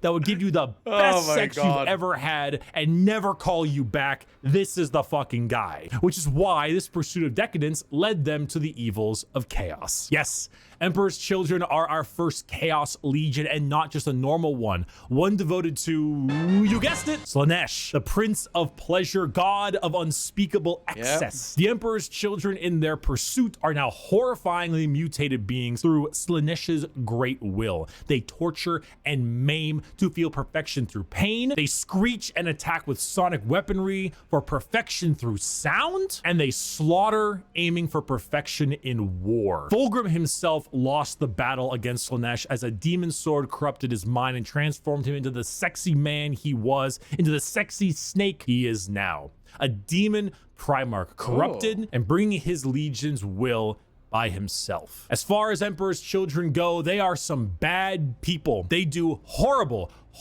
things to anyone and everything. In fact, they're such trolls that their battle cry is for the Emperor, despite being horribly mutated and corrupted. If you've ever taken a little too much of a drug, or maybe the music at the concert was too loud and you didn't bring any earplugs, or whatever the reason, you just take all those things and you dial it, and you dial it, and you twist it, and the knob breaks. And that is the Emperor's Children. God is dead. God remains dead. And we have killed him. The Iron Warriors. Allegiance, traitor. Primarch, Perturabo, a warlord, a siege smith, an incel. Single word descriptor, siege. Continuing the trend of our... The word bearers caused so much fucking shit. Oh my God, they should have just, like, he should have been one of the lost legions, to be honest. The Emperor should have just yeeted the word bearers right out of the fucking galaxy, because thanks to them, almost all of this shit just got fucking amplified. Chaos Legions, we have the Iron Warriors led by Primarch Perturabo of Olympia. To understand the Iron Warriors, though, one must first understand Perturabo. A man so bitter, coffee beans run for light. A man who hates the world and everyone in it, who never got recognition for his deeds, who hates his brothers and hates their accomplishments even more. Someone so laughably petty, so incredibly bitter, that he goes full circle to becoming likable. Why? Because he's competent. The Horus Heresy, we didn't talk about the Horus Heresy. Intermission. So Horus was the Emperor's favorite son, right? You know, so the Emperor walked into his room. Horus said, Dad, I just gifted 150 subs to Amaranth, and she said my name a ton, and she loved me for it. I really think that I might get to meet her one day. And it kind of played out something like this. Your feelings for her are not real. They are real to me! And then it started playing out a little bit more like this. Let the seas boil. Let the stars fall. Though it takes the last drop of my blood. Yeah. So Iron Warriors. What game is that?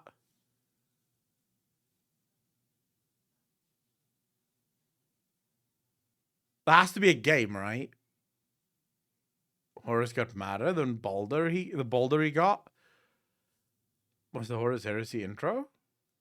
Ah, was that? I thought we watched that.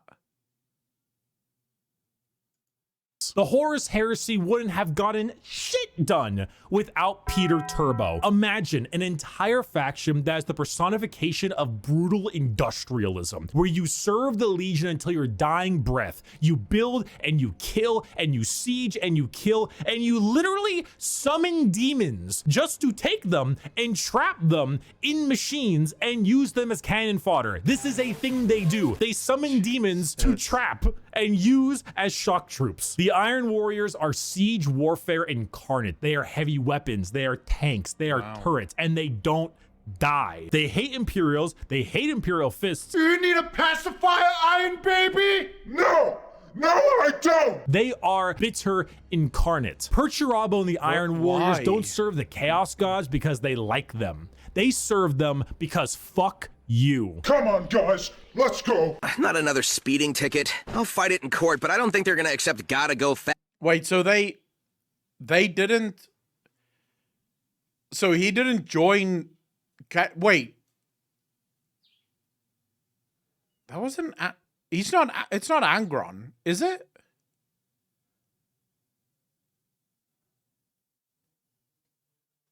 No, Angron isn't the Primarch of the Iron Legion. So why the fuck is this guy so angry? Is there ever a reason given, or is he just angry because fuck you? Because with Angron, there's a reason, right? It's the spikes. Use demons, but they don't like them. No, he seems to be one of those people that just fucking hates the Imperium. That's it. Appreciation or was acknowledged for what he has done, and he was so bitter about it that he said fuck him, to my knowledge. Right. So it basically so it was effectively just a case of no one acknowledged him, and then he hated all of them, and he just decided fuck it, he'll kill everyone. Makes sense. Fast as a medical condition. The White Scars. Allegiance, Loyalist. Primarch, Jagatai Khan, a speed demon, a plane strider, a roast god. Single word descriptor, speed. Hailing from Chagoris. The White Scars are all about speed. They love melee, but they love it even more when they are doing it from a motorcycle or land speeder. Or honestly, just running really damn fast. The White Scars are honestly forgotten about a lot, and that's lore accurate. They are a legion that doesn't seek the recognition or glory from the combat they engage in. They engage in it because it is their duty and because they love it. Not in the insane slaughter enjoyment of loving it, but in the thrill of the fight. They are known as the Laughing Killers because they ride into battle with a smile on their face and a chuckle in their throat. And as you can tell by their Primarch's name, they are Mongolian based. Remove horses and replace them with motorcycles and land spears, and that's your style. They are heavily based on the old times of Genghis Khan, and consider this is 40k and everybody's evil.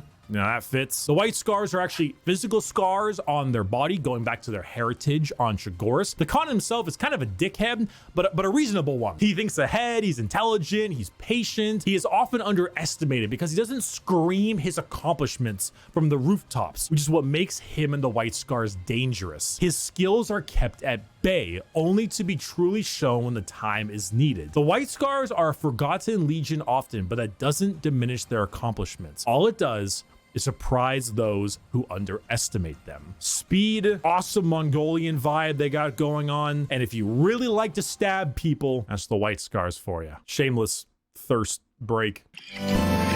It feels to me that almost everyone but the Chaos Marines and the Ultramarines are forgotten in this universe.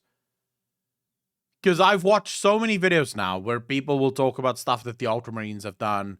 You know, Fulgrim stuff. I've watched a little bit. I've read more about it now. The Word Bearers very much mentioned fucking all the time.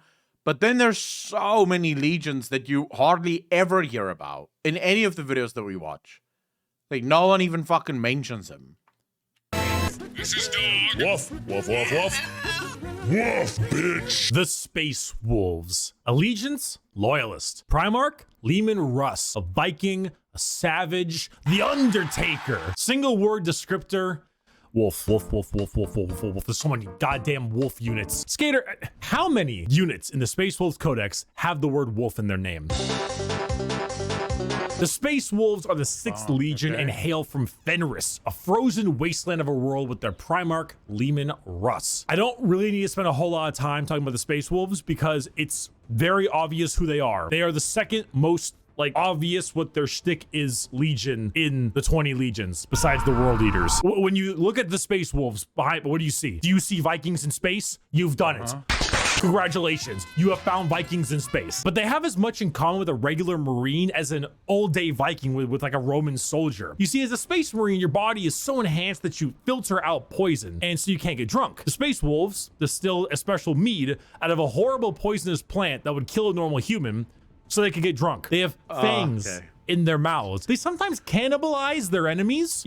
Sometimes they eat people because they gain knowledge about them from there and about battle plans. The Space Wolves are savages. They're raiders. They're Vikings. But despite all of this, they are loyal to their core. Leman Russ is an egotistical guy who just shouts stories and tales of his accomplishments everywhere they can. But at the same time, he was so damn loyal that instead of gunning down his foes, he hit him with a fucking backbreaker to show his devotion to wrestling. If you want Vikings in space, you found it. Play the Vikings in space. We're gonna build the wall. We have no choice. We have no choice. Build that wall. Build that wall. Build that wall. The Imperial Fists. Allegiance, Loyalist. Primarch, oh my god, the Trump line there. What the fuck was that? I did not expect to hear Trump's voice in a Warhammer 40k fucking video, bro.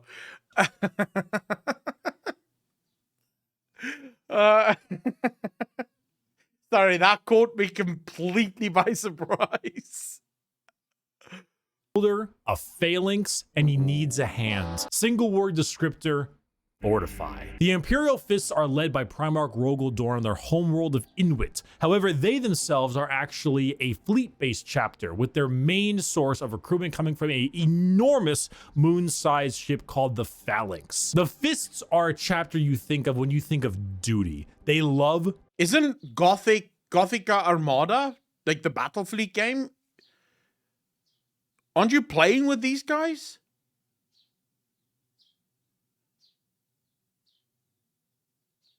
I thought that sounded super familiar to me.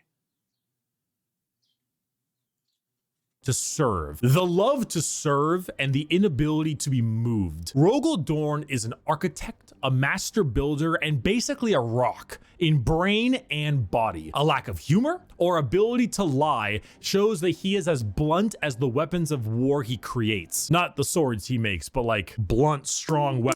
This is the guy that is basically incorruptible.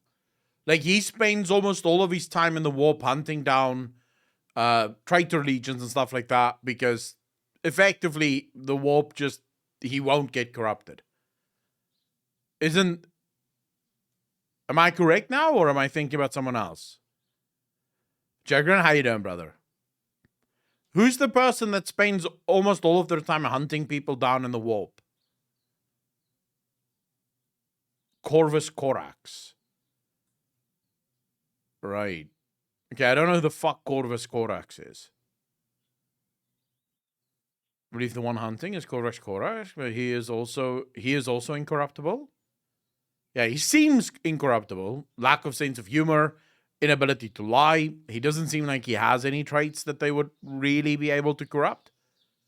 weapons. The fists are the same. Take your archetypical American Marine style look, a buzz cut, a hard sense of duty, and then throw in some power armor and a love for building defenses, and you have the Imperial fists. They are immovable. When you find a spot, they're ready to defend. You can't breach them. Their knowledge of defensive warfare is paramount. Without them, the Horus Heresy would have been so much more effective, but thanks to their insane and immovable tenacity, the Imperium lives today. And let's not forget that Iron Warrior and Imperial Fist rivalry. Want to know why the Iron Warriors are so bitter? These guys are the reason why. Hey, guys, bring the thing!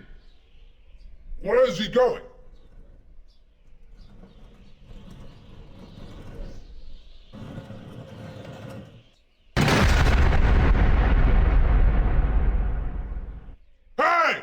Hey, that could have killed me! Hey guys, we missed! Get another! Dorn and Perturabo are basically two sides of the same coin. One is just a bit more level-headed and got better jobs. If you want to be defensive, to be good at everything Space Marines are good at, bolters, heavy weapons, vehicles, you want a classic military fighting force, start fisting. I am having a very bad day. Today is one of the worst days. Oh boy. Oh boy, here we go. The Night Lords. Allegiance, heretic. Primarch Conrad Kurz, a sadist, a vigilante, depresso espresso. Single word, fear. The Night Lords are my favorite legion, hailing from Nostromo and their Primarch Conrad Kurz. They are a traitor legion from a planet known as the Sunless World, or the World of Endless Night. Nostromo is a horrible hive city that is known for being host to some of the worst gang violence, murder, and working conditions around. The only thing keeping the population in check is the suicide rate. The Night Lords followed in the footsteps of their Primarch, a man who believed in a twisted sense of justice and that the only way to make humans compliant is through fear. The Legion's lesson has been lost on them, as their ranks were repopulated by gang members, murderers, arsonists, torturers, and other words I can't say on YouTube, as young as 12 years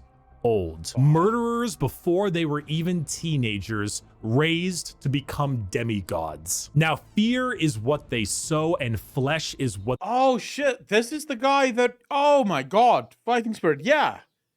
The dude that got fucking thrown almost to the core of his planet, crawled his way out, people wanted to eat him, and then he ate them instead. Ah, okay. Oh, nice. They reap. The Night Lords are scum. They are the exact opposite of all other legions. They torture and they maim and they flay because they think it's fun. They run away often so they can come back and kill you with more numbers. They prey on the innocent and the weak. They kill normal civilians because it's easy, and flee any battle where they don't possess overwhelming odds. They are the antithesis of normal Space Marines. They are scum. One time, a world did not comply to their demands, so they raided one of their ships and brought it into atmosphere. The crowds cheered and clapped as it appears that they had won the battle, and the airlocks opened and the skinned and flayed bodies of the crew were thrown down in the populace. In other words, a legion of gangers and criminals. Add together a heavy Slavic influence to them, nuts.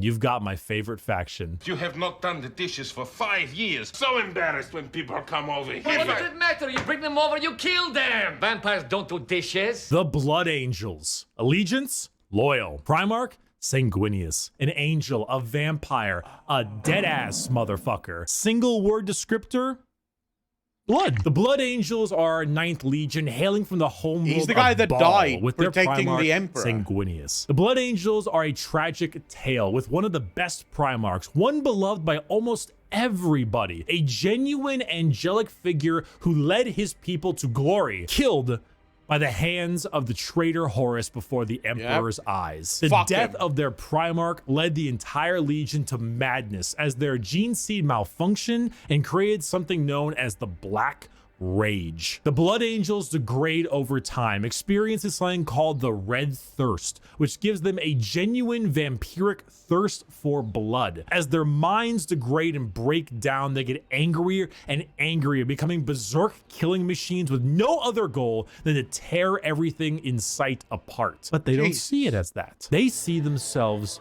there, at their Primarch's demise, with Horus in sight. And to them, it's time for vengeance. That Space Marine over there, that Chaos Space Marine, that's Horus. Kill him. That Orc War Boss over there, Horus. Kill him. That Tyranid Swarm, 1,000 Horuses. Horai. Kill them all. Did your toast come out a little bit burnt? Horus sabotaged your toaster. Destroy the toaster. Destroy it. Do it.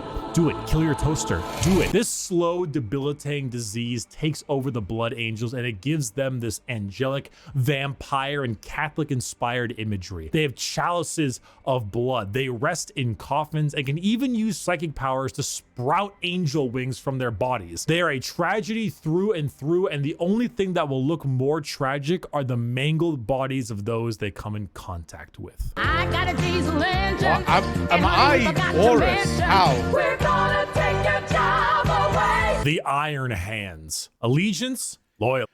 He most likely did put makeup on. A lot of fucking streamers and YouTubers use makeup under the lights so that you don't look sickly, because the lights can make you look, well, colorless almost. No, I don't have makeup on. Ferrus Manus, a machinist, an inventor, and not a great head on his shoulders. Single word, bionics. The Iron Hands are from the home planet of Medusa and their Primarch Ferrus Manus. Does Ferrus Manus have an iron hand? You fucking know he's got an iron hand. The Iron Hands believe that the flesh is weakness. But despite all of their enhancements, despite all the things that made them demigods, replacing some of the flesh with bionics will allow them to serve the Emperor more. They go hard into vehicles and dreadnoughts. Dreadnoughts being giant walking sarcophagi that have wounded Space Marines piloting them from the inside.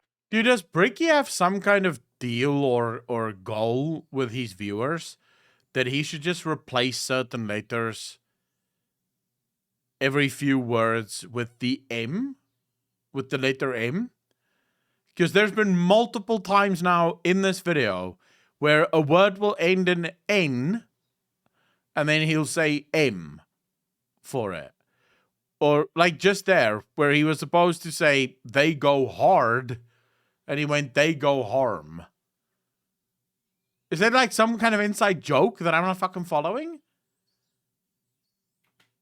Vehicles, metal, upgrades. These are the things that make up this legion. Their tech marines have servo arms sticking out from all directions. They have a wide array of mechanics and extremely often replace limbs with metal ones, serving all kinds of different functions to deal with their enemies. The Iron Hands are also not particularly nice. They're kind of No, it can't be that he doesn't know how to say it. He has said the words correctly.